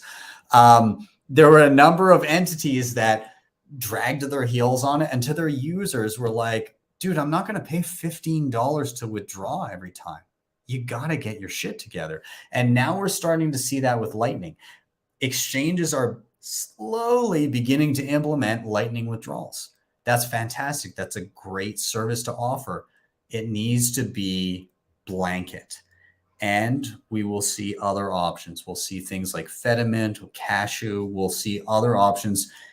And there's going to be degrees of custody with that. You know, Fedimint, unless you're like a key holder to the multisig, it's meant to be community based, but it segregates the rug pulls, right? It's not like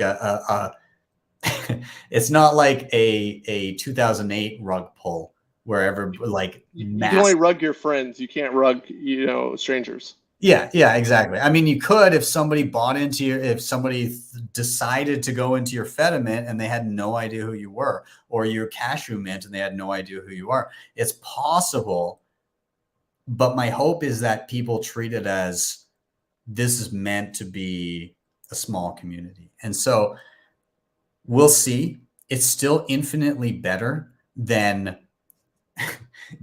imagine having Cashew mints or Fedimints or whatever types of centralized options, even if they have great features. And then when they rug pull, the CEO of Bitcoin is like, hey, we're just going to print a bunch of Bitcoin and make sure these people get bailed out. That's impossible. And so what ends up happening at the end of the day is, geez, I put money in something where somebody else had a degree of control and I got rugged, and there's no central bank to bail me out. Perhaps I should be a bit more conscientious of where I put my capital. Perhaps I should consider what services I use and keep it local to the community, or deal with the fees of being on chain, or deal with the fees of having some sort of an LSP provide me liquidity. And you just said something I don't know. I've never heard it said like this before, but it's soon to be cheaper to run your own node and to verify Bitcoin than it will be to send a Bitcoin transaction. So you can't use the system. You can't afford it, but you can't afford to make sure that those that can are doing it right.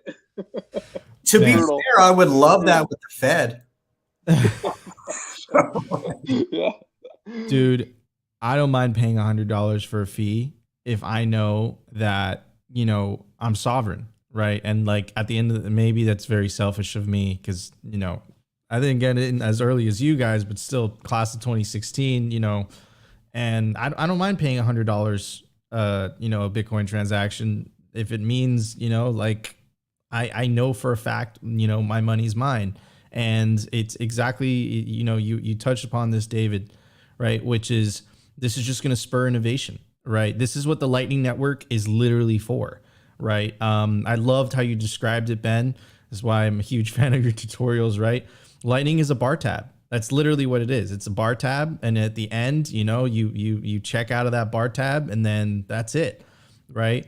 So, you know, and again, like, I don't think the base layer was meant for this, because if you do go the route of bigger blocks, that requires much higher resource requirements. Much higher resource requirements means a much higher barrier to entry, meaning it's going to cause centralization. We've seen this with Ethereum, right? The largest Ethereum validators are exchanges, right? Which the Office of Foreign Asset Control, which is part of the US Treasury, is already pressuring to censor transactions, right? So if we do want this decentralized network, right, you want the barrier to entry to run your own node as low as humanly possible. What's it cost right now? Ben, you're an expert at this, like $200 to $300, right?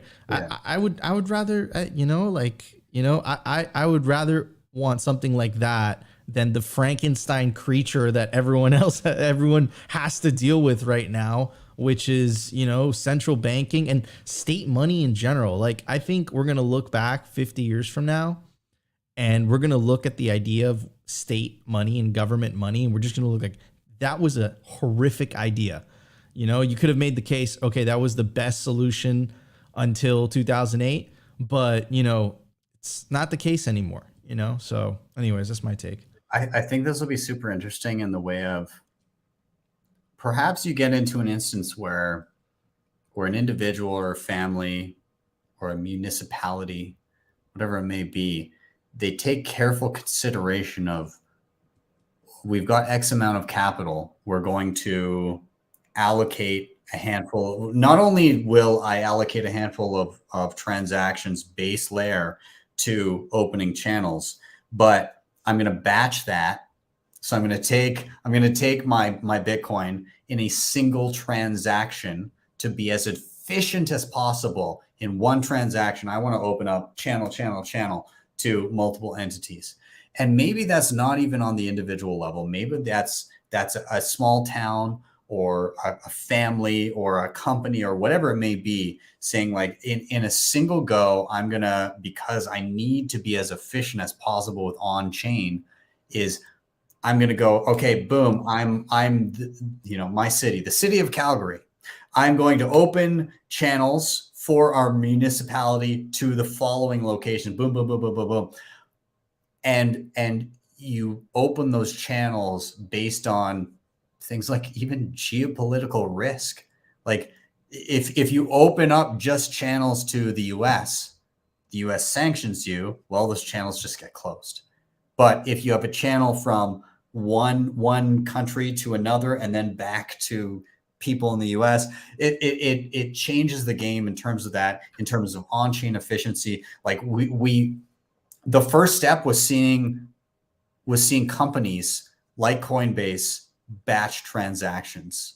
The next step is going to see individuals batching transactions. Soon you're going to see other entities, companies, municipalities, fediments, whatever it may be. You're going to see all kinds of people trying to figure out, how can I actually be efficient on chain? And that's the fee market. That's what happens. People try to find the most efficient way to do things, because what's scarce in Bitcoin? Sats and computational space. And we're dealing within those laws, and we need to deal with it.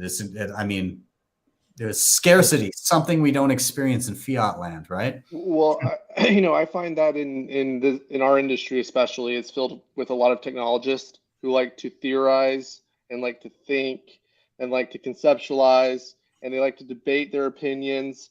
And the free market doesn't give a fuck what your opinions are. The free market is fucking water pouring down a mountain, and it is going to flow where it flows. And those who can make transaction fees the most efficient, save their users the most money, they will win. Their solutions will win. People will adopt them. They will grow. Those that can't figure it out, they'll die.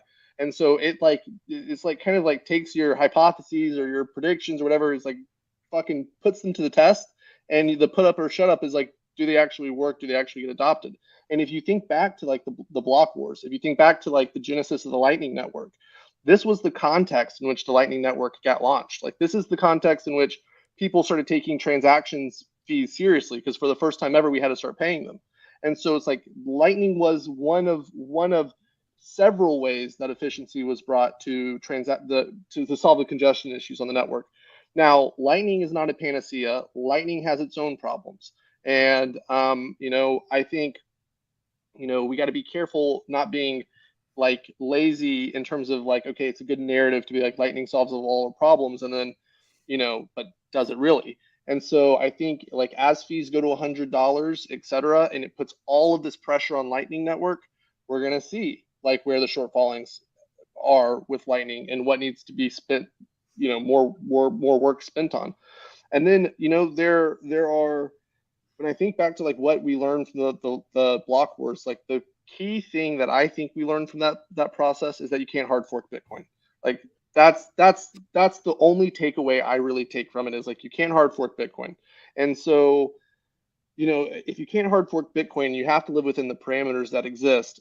Okay, there are other ideas out there too that haven't had their moment in the sun about how we can improve efficiency, because Lightning kind of sucked up the intellectual curiosity, and then fees went down, and then it went back to this state of like, oh, this is just all theorizing and not actually, fucking practical crisis. So like I'm interested to see like what other fringe ideas do we have that work within Nakamoto consensus that haven't had their chance and maybe finally are going to get their chance. And the one thing I can guarantee is that if we go to $100 Bitcoin transaction fees, this problem will have the smartest minds in the world at the largest scale in the world working on it. Like there's no problem at Google that's going to have more genius developers and engineers and thinkers trying to figure out how to build solutions to solve a scalability problem or whatever than Bitcoin's going to have. So I'm interested in seeing what comes from it. Yeah, I mean, so to your point, I agree with everything you're saying. High transaction fees, innovation, which is exciting, and who the hell knows what's going to actually happen, right? It's like this meme of saying, like, easy times cause inefficient use of the block space, and then like inefficient use of the block space creates hard times, right? And then like now you have this hard times are going to create efficient use of the block space again, right? So we are going to be finding ways around it, right? To all Bitcoin's fourth turning. Right. Yeah. Here we are. Right. But and David, to your previous point too, also like your first bullish thing, I'm also bullish about the Bitcoin conference too, because I'm going to be there, and it's my first one. Let's go. Yeah. Let's go. Yeah, exciting. I'm going to be there signing a book. So yeah, all sorts of good things are going to be happening down there. I just wanted to say, you said something, you said fringe views or something, David. And I just wanted to say, you sound like somebody from the fringe minority with unacceptable views. That's, but seriously, it did bring up, again, a memory of about a year ago now. And I did want to say, that was a rough time about a year ago. And thank you very much for being like, it was quietly in the background. Well, maybe not so quietly, but I will say a very heartfelt thank you. You were in my DMs, you were offering a lot of support, and that meant a lot. And it really did. It helped a lot through a tough time. So I appreciate you. And yeah, thank you for being a resounding drum of support through a crazy time in Canada. So I appreciate that. Well, I sacrificed traveling to Canada ever again over that situation. So, the fringe idea I was thinking of is like, BIP 300 tweeted about it today. There's a lot of people that have passionate views about that. There's a bunch of like kind of outsider views that I've never gotten kind of their time in the dialogue. And you know what, Ben, I appreciate your comment on the Canadian trucker element. That was actually a very special piece of Bitcoin history to be a part of. And, I will say this because, there's a lot of things that we support in the Bitcoin ecosystem that are very Bitcoin centric things. And we try to stay out of the limelight of that we're supporting them. But whether it's fucking lawsuits against characters in our industry, or whether it's policy stuff in DC, or whether it's Canadian truckers getting fucked, or whether it's rebels in Myanmar, whatever it is, we try to be supportive as much as we can behind the scenes, and I appreciate that comment. Yeah, thanks, man. It did indeed mean a lot, and again, everybody out there that was like just offering support through that time, it did mean a lot. I saw every single message.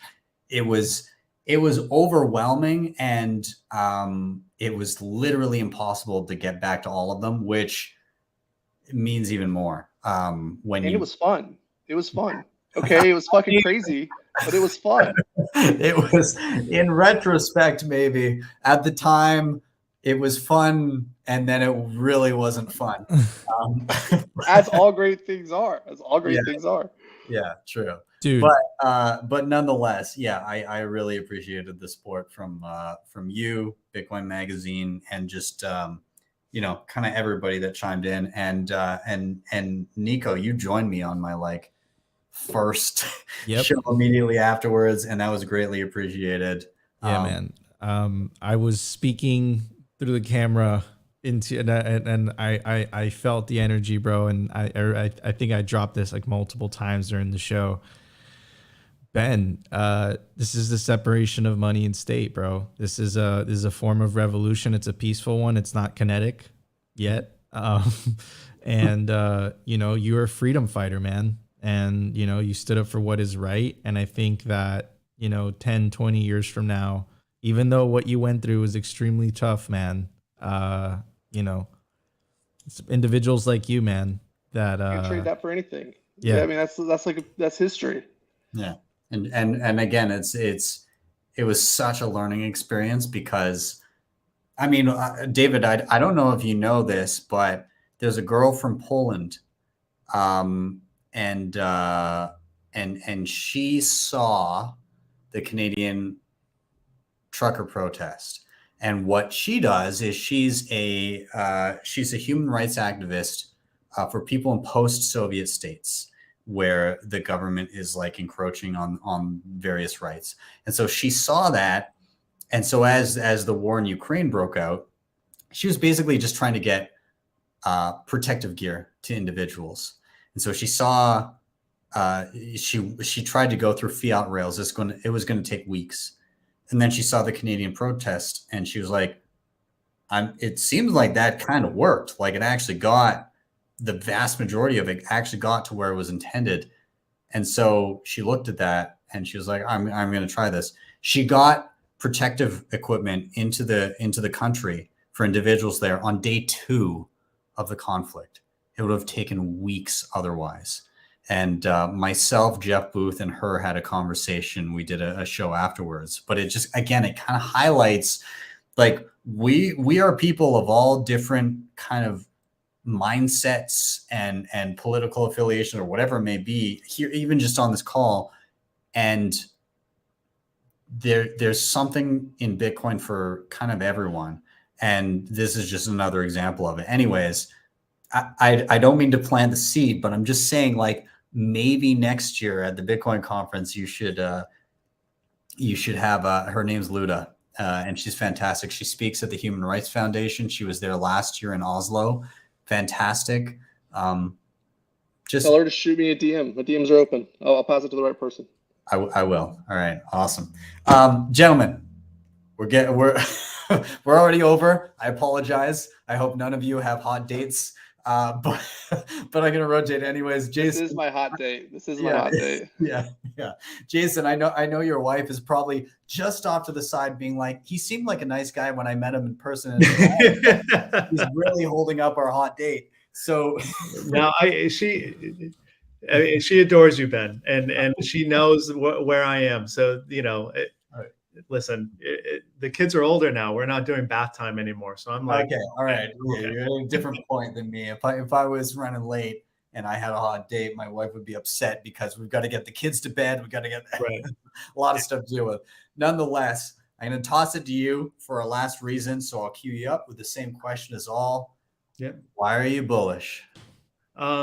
Thank you. We can make mine quick too. Like it's pretty basic. Dude, I've got time. And right. if Nico or David need to drop early, just let me know on the side chat. That's fine. I'm gonna stick around. I'm gonna listen to every word you got to say. So I'm bullish because 2 weeks ago there was a press release that went out that like officially established for like the world to know, like, this thing called Bitcoin Magazine book. So like, I'm just talking about David's shit right now. You know, I think that I had the great privilege of like working with that team and to sort of produce my book and to get it out to the public. And when that press release went out, there were 2 books that were sort of highlighted in it, which is Alex Gladstein's Hidden Repression book and my book, and that's sort of just the launch point. And I know that they're working on a lot of other books that are essentially just geared towards getting people like information, getting people educated about Bitcoin. And you know, I just say from my personal experience working with everybody on that side of it, like super committed, super hardworking, like very responsive, and absolutely geared like on point messaging, right? Like like the copy editor who looked at my book, like understood Bitcoin and like was able to make comments on my manuscript from the very beginning that like took the fact that I understood what Bitcoin, like the book was about Bitcoin, copy editor understands Bitcoin. Like I'm not wasting time trying to explain things to somebody, right? And so I'm really bullish because that means in the next couple of years, there's going to be a lot of great content, like long form content that's going to force people to like really think and learn about Bitcoin and from a lot of different perspectives, just like we started our conversation with. You're going to like, not every book speaks to every person, right? Like I decided to sit down and start writing the book was because like I couldn't find one that really spoke to the people that I was hanging out with and wanted to I wanted to teach Bitcoin. Like I wanted to help them. And so there's going to be more of that. And that makes me bullish. I think that, ultimately the potential to reach people is going to grow from this. So, like Bitcoin Magazine has been absolutely like awesome to work with. You have like the conference and the magazine and the online magazine, and now you have the books. And like I said, just an opportunity to really showcase a lot of great information, great talent out there who wants to put it out in the world. So like that's why I'm bullish. Hey, so I'll say this because Jason is too classy to say this and doesn't want to start any like beef or that's going to like haunt him for a long time. But he went head to head with Gladstein's book, and his book is outselling Gladstein's book all day. Let it be known. Let it be known. We have a new champ. I did not say that. I think that did not come from me. That's awesome, dude. I gotta say, like, again, to have this type of content hitting, and again, just like to pull up the page here. Again, there's Jason's right there. But I'm very interested also to take a look at philosophy of Bitcoin. I have Bitcoin is Venice and Check Your Financial Privilege on my shelf right now. And of course, I'm going to be picking up a copy of both Jason's and Gladstein's book here. Yeah, again, like to be able to get published and to be able to get these into the hands of people quickly and easily is incredible. David, I've got you on the call here.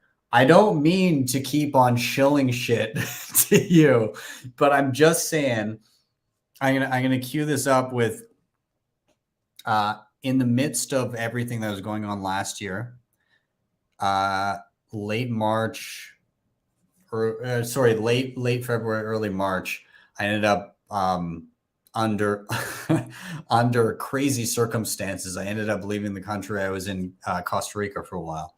While I was down there, I tweeted out like, hey, are there any Bitcoiners in and around where I am? And a couple guys messaged me. Funny enough, when I met up with them, both of them ended up being Canadian expats that left because of what was currently going on.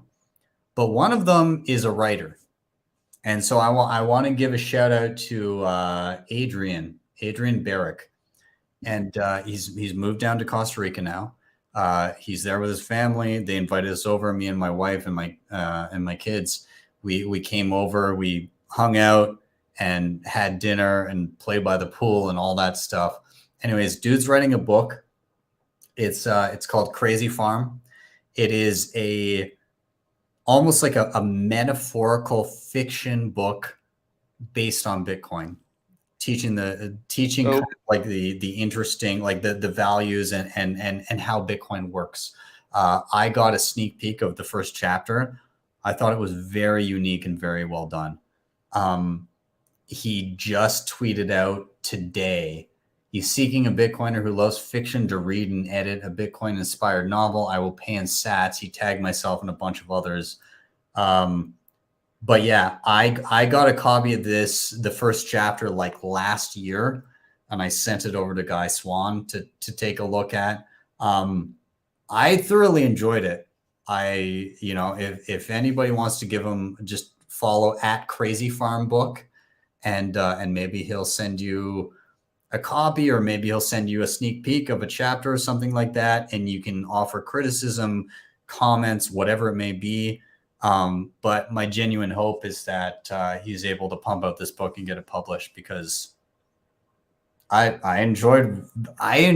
thoroughly enjoyed the angle he was going for, and especially for Bitcoiners, I was reading, I was like, how's this going to connect and everything, and he got to a certain point of the first chapter, and I was like, oh man, that is such a fantastic metaphor. So if you're looking for a unique fictional metaphorical look at Bitcoin, again, at Crazy Farm Book, I think people will enjoy it. Will come out. I haven't read it in its entirety, but what I read I thought was unique and a great way of looking at it. So shout out to Adrian, and thanks for the burgers.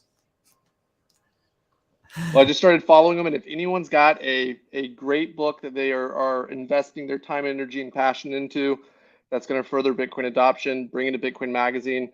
We do this. We strike a partnership with the person who's creating the content. And, you know, book publishing is not a super lucrative business, but it is a very important business. A book leaves a very lasting impact on someone. And we want to publish the best Bitcoin content possible to touch as many people as possible, make as many Bitcoiners as possible. 100%. I think since we're on the topic of various books around Bitcoin, I was maybe going to throw it to Nico and ask, you know, some of the great reads that you've had, some of the things that you appreciate in and around the literary space in Bitcoin. Yeah, man. So to be honest, the book that really like it, you know, I do a daily news show, bro. So, you know, it really kind of gave me a good perspective on the world, and it really kind of, you know, solidified a lot of my talking points. You know, I mentioned this very early on. Actually, the first time I mentioned this was at Bitcoin 2022 in the meme panel that I did with Greg Zag. Yeah, we are, you know, every single day there's narrative trench warfare on the battlegrounds of the internet. And, you know, we're trying to win over the hearts and minds of individuals and really kind of break through the traditional left, right, you know, BS, divide and conquer. And what you were saying earlier, Ben, about, you know, Bitcoin being the great unifier, and the book to me that really resonated with me and really kind of opened my eyes was Check Your Financial Privilege by Alex Gladstein that, you know, David, you guys published. That book resonated with me a lot. I just got the latest copy, you know, about the latest book that he dropped in regards to the IMF. Jason, I have your book as well. Haven't got to it. But just to talk about Jason's book, because this has been troubling me for quite a while, right? Which is I started to notice a pattern in Bitcoin. And the fact is that a lot of Bitcoiners, I would say the vast majority of Bitcoiners, are hardcore libertarians. And I believe that Bitcoin is all inclusive. So I think, Jason, your work is so important because, you know, it's coming at it from a different perspective, which is so necessary, because this isn't, you know, just a libertarian technology. This is a human technology. This helps everyone equally. This is the most equitable, equal money the world has ever seen. State money doesn't even come close. So I know that was a bit of a rant, Ben, but, you know, just giving a shout out to multiple books that recently really resonated with me. There's so many books beforehand, like the Bitcoin Standard, of course, but you know, those are the ones as of late that really impacted me the most. Dude, this might get me canceled. I don't know, but Soft War by Jason Lowry. Okay. What? You may not like what it says, but dude, what an interesting concept. I've never seen Bitcoin framed in that way before, and thought it was cool. I saw in the comments someone said they're working on a Bitcoin erotica. Okay, I was about to bring that up, but I didn't want to ruin Jason and Nico's excellent. We would love to publish that. A Bitcoin smut book would be awesome. I've been trying to get a calendar done, like a pinup calendar of like central bankers, posing nude and like really disgusting stuff where people are like, oh, these are the people that control our money. So if you have an erotica novel that you think is top notch, it needs to be on point with Bitcoin content. It's got to be, people got to walk away educated from it. Let us know. For the later this goes up as audio only for people, so I got to read the actual comment from Narwhal Tacos. I'm writing a Bitcoin erotica novel, but to be honest, the macroeconomic philosophy sort of kills the hot, sexy, dirty talk. I mean, that's pretty hot to me. Yeah, no, and half staff already.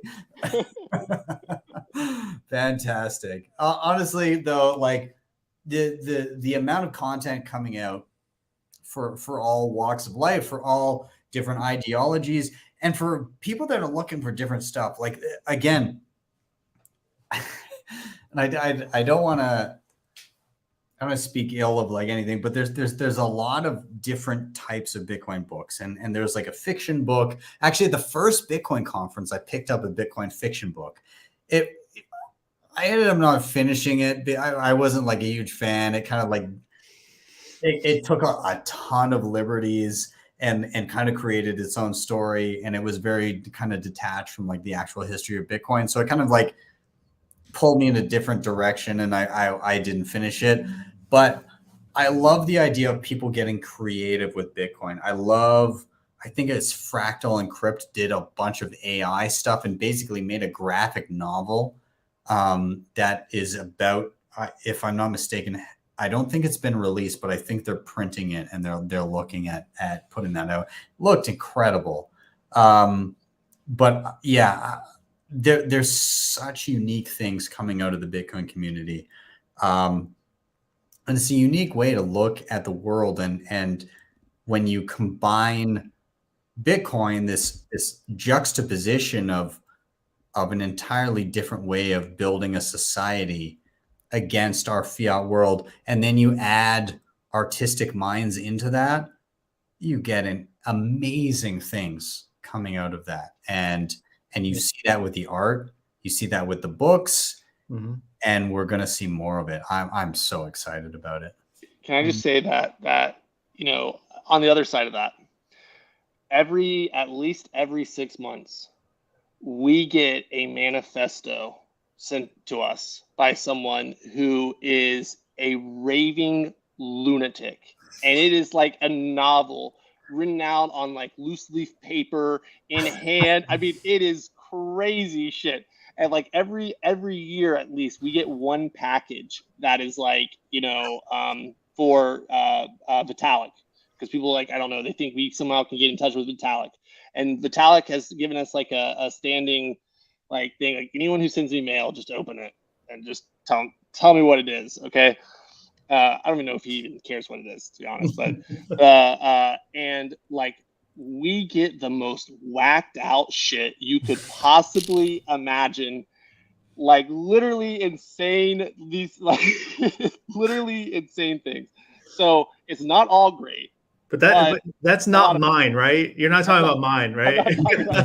This unhinged left-winger fringe minority with unacceptable views sent us this book. You never get the title, A Progressive Scheme for Bitcoin. It was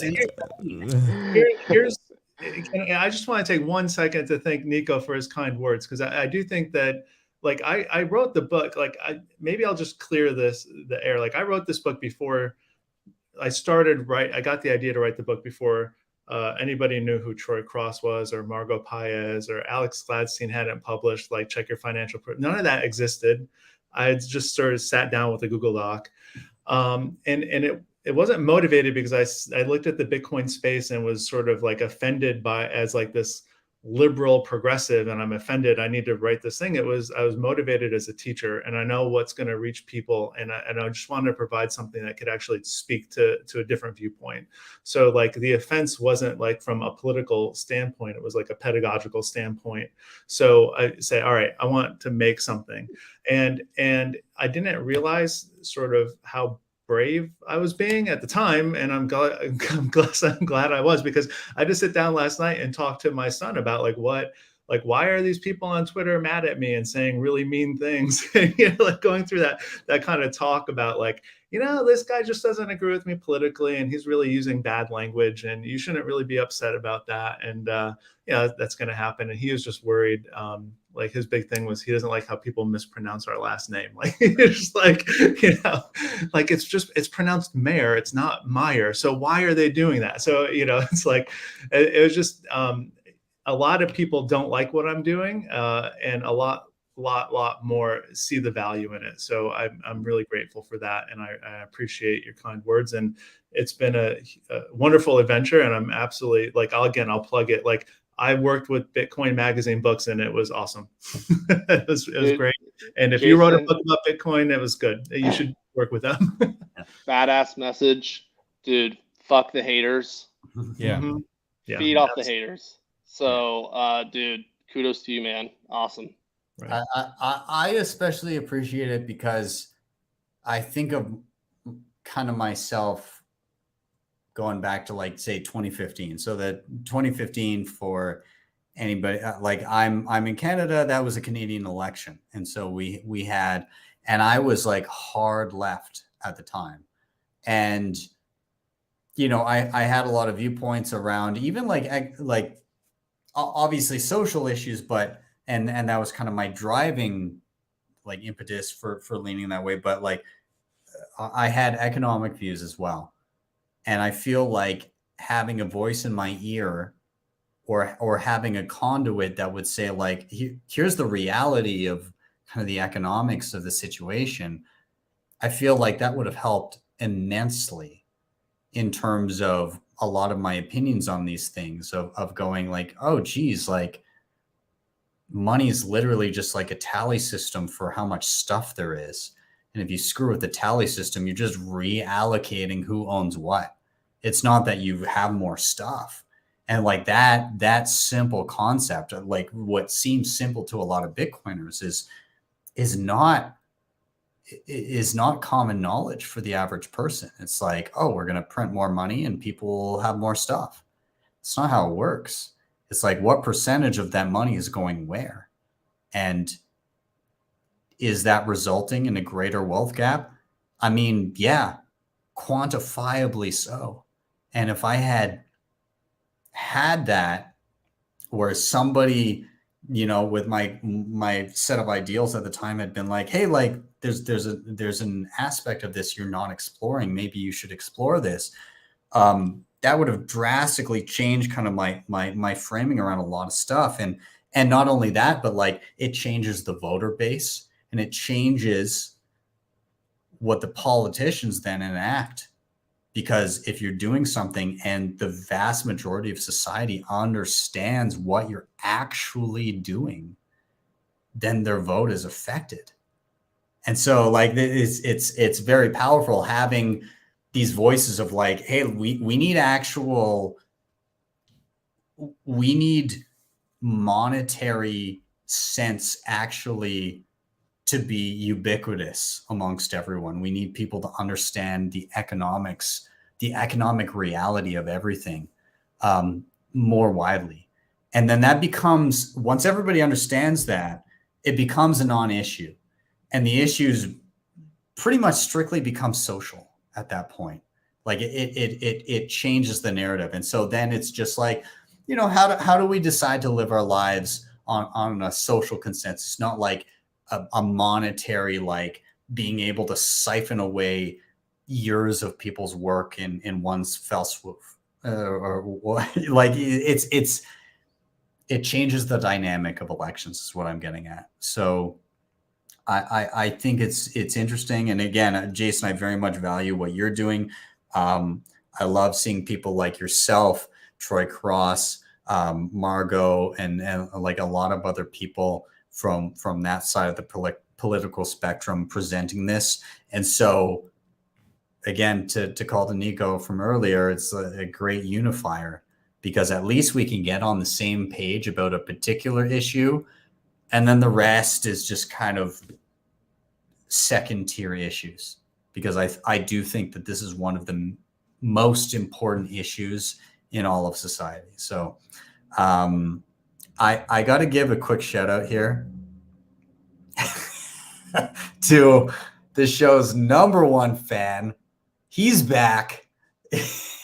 I missed him. He was away for a few weeks. David Bailey. I don't know if you know of another excellent David. He watches the show on the regular. He sometimes shows up hours in advance. He hates Bitcoin, but he loves being here to tell us how wrong we are about Bitcoin. And that is Mr. David Wong. He wants us to know about modern monetary theory. He really does not like Bitcoin. He knows that his credit cards work just fine. And he's here from time to time in the chat. I will also note that his alter ego, for the first time ever, they've been present at the same time. David Wong is here. Also, David Wrong is here, an alter ego that spurred from the common appearance of David Wong. So I thank you both for being here, and I encourage your further discourse in the chat. I'm glad to have. David, if you want to meet your hero, BTC Sessions, we got you covered for a ticket to the Bitcoin conference. Just let us know. We'd love to see you there. I would pay good sats if I could meet David Wong. But David, I'm serious. David Bailey, particularly, if you're willing to offer him a ticket to the conference, Mr. Wong, I would love to get a picture with you. I don't even care if you continue to hate Bitcoin for the rest of your existence. I'd be honored to take a picture with you. We could cover up your face if you're a privacy advocate, but I need to meet you, man. I need to see the face behind the chat. So I would love it. Yeah, I'm just gonna say my wife's giving me the curtain call here that I need to come help her. But I just really quickly want to say, Jason, it was an honor and a privilege to publish your book. Thank you for working with us. Nico, Swan, thank you all for being a partner, an advertiser, a supporter, speaker at the conference. And Ben, thank you for being at every Bitcoin conference from the beginning. Thank you for everything that you did in Canada. Thank you for working with us, and thank you for having me on your show. So, guys, I'll catch you guys later. Love it. Thank you, man. Thanks for being here, David. Yeah. Awesome. All right, gentlemen, we're going to wrap up. Obviously, we're going to do at the very end of the show, I like to do just a quick any final thoughts you may have, any recommendations you may have. And when I say recommendations, something that's been helpful in your Bitcoin journey. It could be a book, an article, a video, a website, an app, a piece of hardware, whatever it may be, something that you'd like to point people towards that you think is of value. I think my final thought here is that Bitcoin offers something to everyone. And if you want more people using Bitcoin, you need to hone in on what it offers to that person, not what it offers to yourself. We've got RFK into Bitcoin. And so what I might paraphrase from one of his relatives is, ask not what Bitcoin can do for you. Oof. Ask what you can do for Bitcoin. And what you can do for Bitcoin is to appeal to the individual you're speaking with, not to yourself. I think we would all do well to ask questions of the person asking us questions rather than just talking at them. And that will be my final thought. In terms of recommendations, I'm going to, off the top of the show, I recommended a handful of YouTubers. That's my recommendation. So I'm going to bring them up once more. I'm buying Nico and Jason some time to figure out what the fuck they're going to say. Darren Honeysett on YouTube. DarrenHoneysett. Go subscribe to him. The BTC Course, COURSE on YouTube. Go subscribe to him. And Ian Major, IANMAJOR. Go subscribe to him. All excellent providers of Bitcoin education, practical tutorials, and we need more of it. And then also shout out across the pond to Decouv Bitcoin.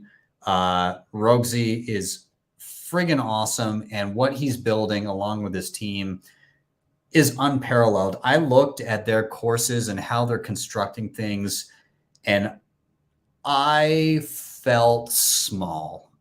They are doing incredible work. And again, if I could structure my stuff the way that they're doing stuff, if I could be a fraction of what they're accomplishing in France, and they've got an uphill battle. There's a lot of shit coining happening in France, and they've got their work cut out for them, and they are the guys for the job. Good for them. Fuck yeah, Decouv Bitcoin. You guys are awesome. Rogsy, love you. Great meeting you in Biarritz. Anyways, nonetheless, I'll wrap that here. I'll toss it to Nico. Nico, final thoughts, recommendations. You go ahead. Yeah, man. Bitcoin or slavery. This is my final thoughts. Can't wait to see a lot of you guys at the Miami conference. And the touching the tip ceremony, really, really looking forward to that as well. And yeah, man, excited to see you in the flesh as well, Jason, and hopefully we get a chat. And my recommendation is this is maybe it's this YouTuber that you guys haven't heard of, but he's amazing at tutorials. Ben, could you share the screen? It's BTC Sessions. He's one of my favorite Bitcoin YouTubers. Maybe you guys have heard of him, maybe you haven't. Definitely subscribe to his channel. He's fucking awesome. He's got douchey hair though. I don't know about that. Yeah, dude, honestly, I might copy it. Do you think you might do that in a live event with people being able to purchase tickets for that? Yeah, dude. And like, could you imagine if that event was called Touching the Tips? Like, it's might be epic. I don't know. I'll see if I'll Google it after we wrap here, and maybe I'll shill it before the end of the show. But thanks for bringing that up, man. I love it. Awesome. Dude, again, I'm glad you were here. I get a double dose of Nico this week, so thanks, man. I love it. Jason, I'm going to toss it to you. Final thoughts, recommendations. Take it away. Yeah, I think I'll just echo your final thought, which is just if you're trying to explain Bitcoin to somebody, meet them where they are, right? Like that's it's your responsibility. If you care about Bitcoin, then you need to just sort of realize who you're talking to, what's going to resonate with them, what's going to be a complete turnoff and is like not like critical for you to get them to agree to in order for them to understand Bitcoin. Just sort of know your audience and do a good job as an ambassador for what this technology is, because the world is not filled with Bitcoiners yet, but it will be. So we need to work towards that. There's a guy named Mickey Koss who's gone out and like written a bunch of articles for Forbes, and like these are articles about Bitcoin that are actually like reasonable about Bitcoin. So if among many of the other recommendations I could think of, including yours, like my book has an appendix that is like, hey, here are resources if you want to keep learning, and like Ben, you're on there. But like, like it's just so people know how to like set up a freaking hardware wallet. But if you're looking for like somebody out there where you can send an article and you're like, oh, Forbes, like I've heard of that, then it's not like something else. And Mickey's doing good work. And, he's got a whole series of things. So that's my recommendation, and happy to do so. Yeah. Dude, I've got to say, Mickey, I can't remember who initially recommended him, but like out of the blue, I was like, I got a vacancy. Who can hit up Friday's show? And I got a bunch of comments like, oh, get Mickey. He's starting to write. He's starting to do a lot of good stuff. He's awesome. He came on. He knocked it out of the park, man. First like public appearance, and actually he pinned it. I got to bring it up. Because it's so good. Anyways, his quote that I thoroughly enjoyed was, Bitcoin reignites the American dream in cyberspace and exports it to the world. Ooh, that is a quote and a half. Good job. And he was so articulate in what he wanted to say. I got to give Mickey a shout out here. Dude is doing solid work. Also, a genuine thanks to Mickey. He recently dropped a piece in Forbes where he highlighted a handful of Bitcoin educators. He included me in there, and I'm very grateful for that. The thing that I'm most grateful for is that he included my tweet of how to create a Bitcoin space heater out of a miner, which was dedicated to Elizabeth Warren and Greenpeace. And that is now forever in the pages of Forbes. So I'm very happy about that. I thought that was fantastic. So again, Mickey Koss, Koss. His Twitter handle is at Plebius, Plebius, Economist, ECONOMUS. And you can just search him back on the previous Why Are We Bullishes. Mickey Koss is his name. Anyways, thanks, man. He's awesome. He's great. And likewise, I'm excited to be in Miami and see everybody in person. And if you want me to, if you have a book that I've written that you want me to sign with an orange pen, I'm bringing multiple orange pens. So I'll be in Miami. I would love that. Also, Jason and Nico, I'm going to see you. I know I'll be able to corner Nico for it, but my goal for Why Are We Bullish on the week of the conference is I'm just going to corner every person that I can that's been on the show or that I would like to be on the show. And I'm going to ask them why they're bullish. And I'm going to sprinkle in a bunch of plebs as well. And so, like, if you've got a good rant on why you're bullish when I meet you, a couple minutes or so, then let me know. I'm literally just doing it with my phone. I'm going to super cut it. And that's sweet. Should be a good idea. I like that. Yeah. Awesome. Gentlemen, thank you so much for being here. Nico, thank you for doing yet another fucking show. I am so sorry to eat up another 2 hours of your time this week, but I love it. And Jason, massive congratulations on the book. Thank you.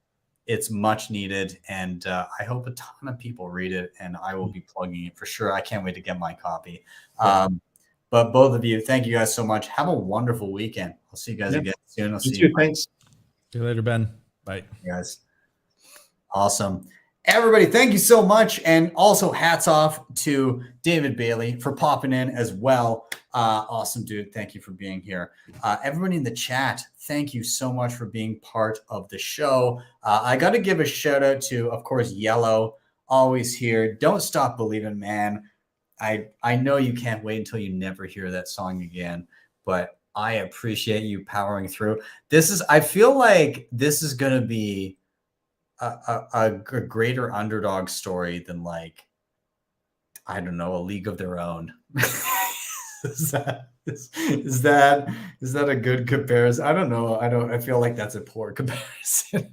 Anyways, nonetheless, also to Chris Alimo, my timestamp master. Chris, you regularly drop me. This dude comes to my emails and he's like, yo, I watched your 3-hour cold card video and I made timestamps for all of it. Yo, I watched, and I'm dropping multi-hour tutorials on the regular. Dude just comes through with timestamps like a boss. I do feel bad that he's doing this, but Chris, I love you. I owe you a keg worth of beer. I don't even know if you drink beer, but let's have a beer down in Miami. We'll see you there. And again, I gotta give a shout out to Narwhal Tacos.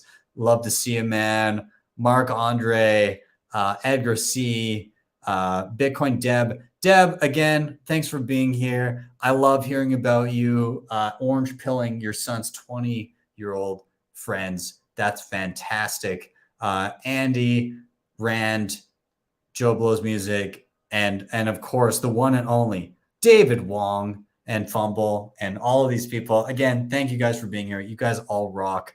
I love seeing it. Thank you guys for being here so much. To round out, of course, Nico was on. He's going to be down in Miami. He's going to be dyeing his hair. The lovely Mrs. Sessions, my wife Lisa, will be streaking his hair on a fine morning, on a fine Florida Tuesday morning, May 16th. We're going to be hitting it at 11 a.m. at Bitcoin Grove.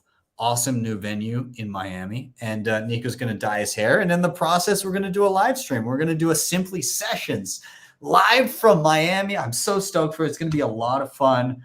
And then we're just going to hang out. We're going to have some drinks. We're going to, I got some stuff. I got some swag. I might be giving away some NON-KYC swag down there. So if you want to grab it, head to btcsessions.ca/touch tips. And that's where you can grab yourself a ticket for #touch tips ticket.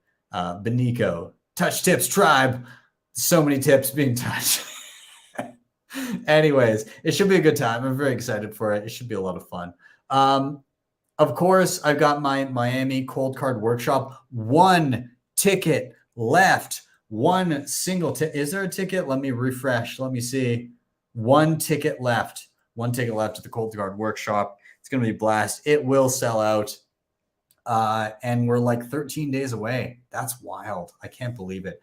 Anyways, it's going to be a good time. We're going to take you from zero to hero, how to set up your cold card, all the basics of using it, backing it up, restoring it, all that good stuff. And then we're going to dive into the advanced features and some of the awesome stuff that you can do with it. Of course, if you want to help the show in another way, you can do a variety of things: like, subscribe, share, hit up the previously mentioned sponsors, HodlHodl, CoinKite, Nunchuk, Start9. You can hit up my website, btcsessions.ca. You can book me for one-on-one sessions. Free tutorials not enough.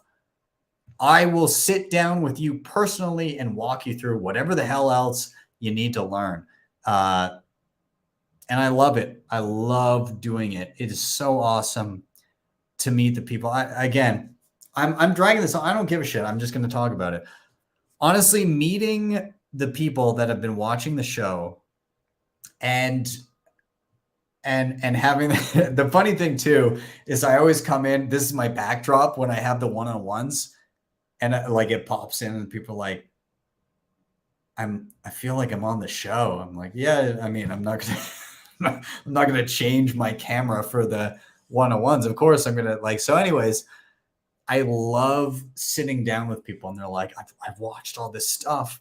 I've been watching the show. I've learned all this stuff, and I just need like these extra.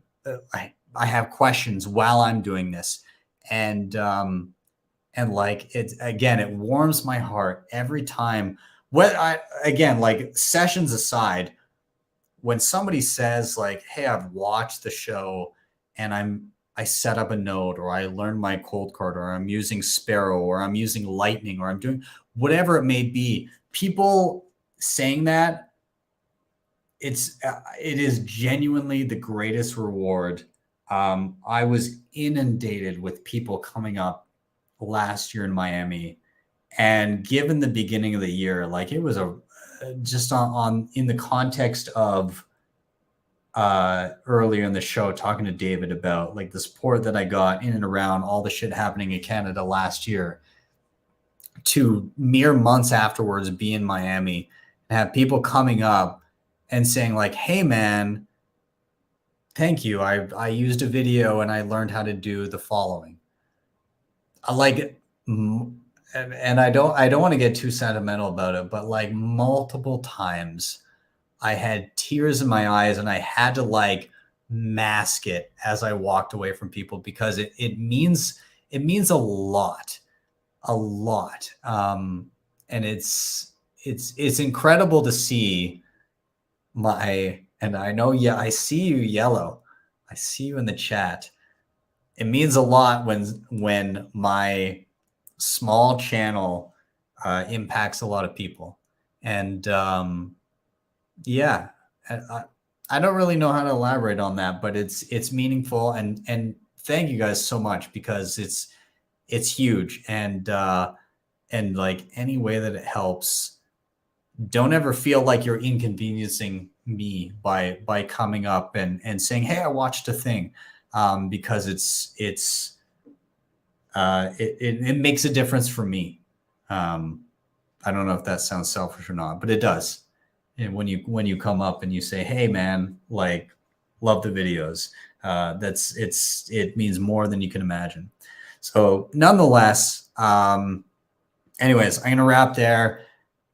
BTCsessions.ca. Again, the people that do the one-on-ones, fantastic. You don't need it if you don't need it. If you're fine with the videos, shit's for free. Everything's for free. Just go to YouTube. If you do need the one-on-ones, then I'm there. Also, in-person workshop just on the website, right there, in-person workshop, btcsessions.ca. And then outside of that, if you want to help in any other way, I figured out, I think the most simple way to do it is I just set up a Geyser fund. So Geyser is awesome. They're doing all kinds of awesome like fundraising stuff. If you want to just send a simple tip, if you want to send like $1 or buy me a coffee or help me, you know, run my voltage node or whatever, like buy additional hardware to do tutorials, just go to geyser.fund/project/BTC sessions, or just go to geyser.fund and search BTC sessions. You'll see me there. And yeah, you can just drop sats there and do easy lightning tips there. That's probably the easiest way. It is on my website as well. It all goes to the exact same place. It's non-custodial, by the way. I linked Geyser to my own personal lightning node, which is badass. So shout out to Geyser. You guys rock. Anyways, with that, I'm going to wrap up. Thank you guys so much for watching. This was a good one. I thoroughly enjoyed this. A heartfelt thank you to everybody just on the theme of the show. I'm excited for what the coming years has in store for Bitcoin. I'm excited to see a ton of you down in Miami. I can't believe it's only 13 days away. That's wild. But nonetheless, have a wonderful evening wherever you may be. I'll see you guys next time for your daily session. We have BTC sessions. Bitcoin is FU money. You can't stop it. Get yourself some Bitcoin and hold it yourself. Peer-to-peer exchange. You know, people are going to organically come to it and gravitate towards it, especially in the world we're living in now. It's incredible. It's a great tool, and I can't wait to see it proliferate everywhere.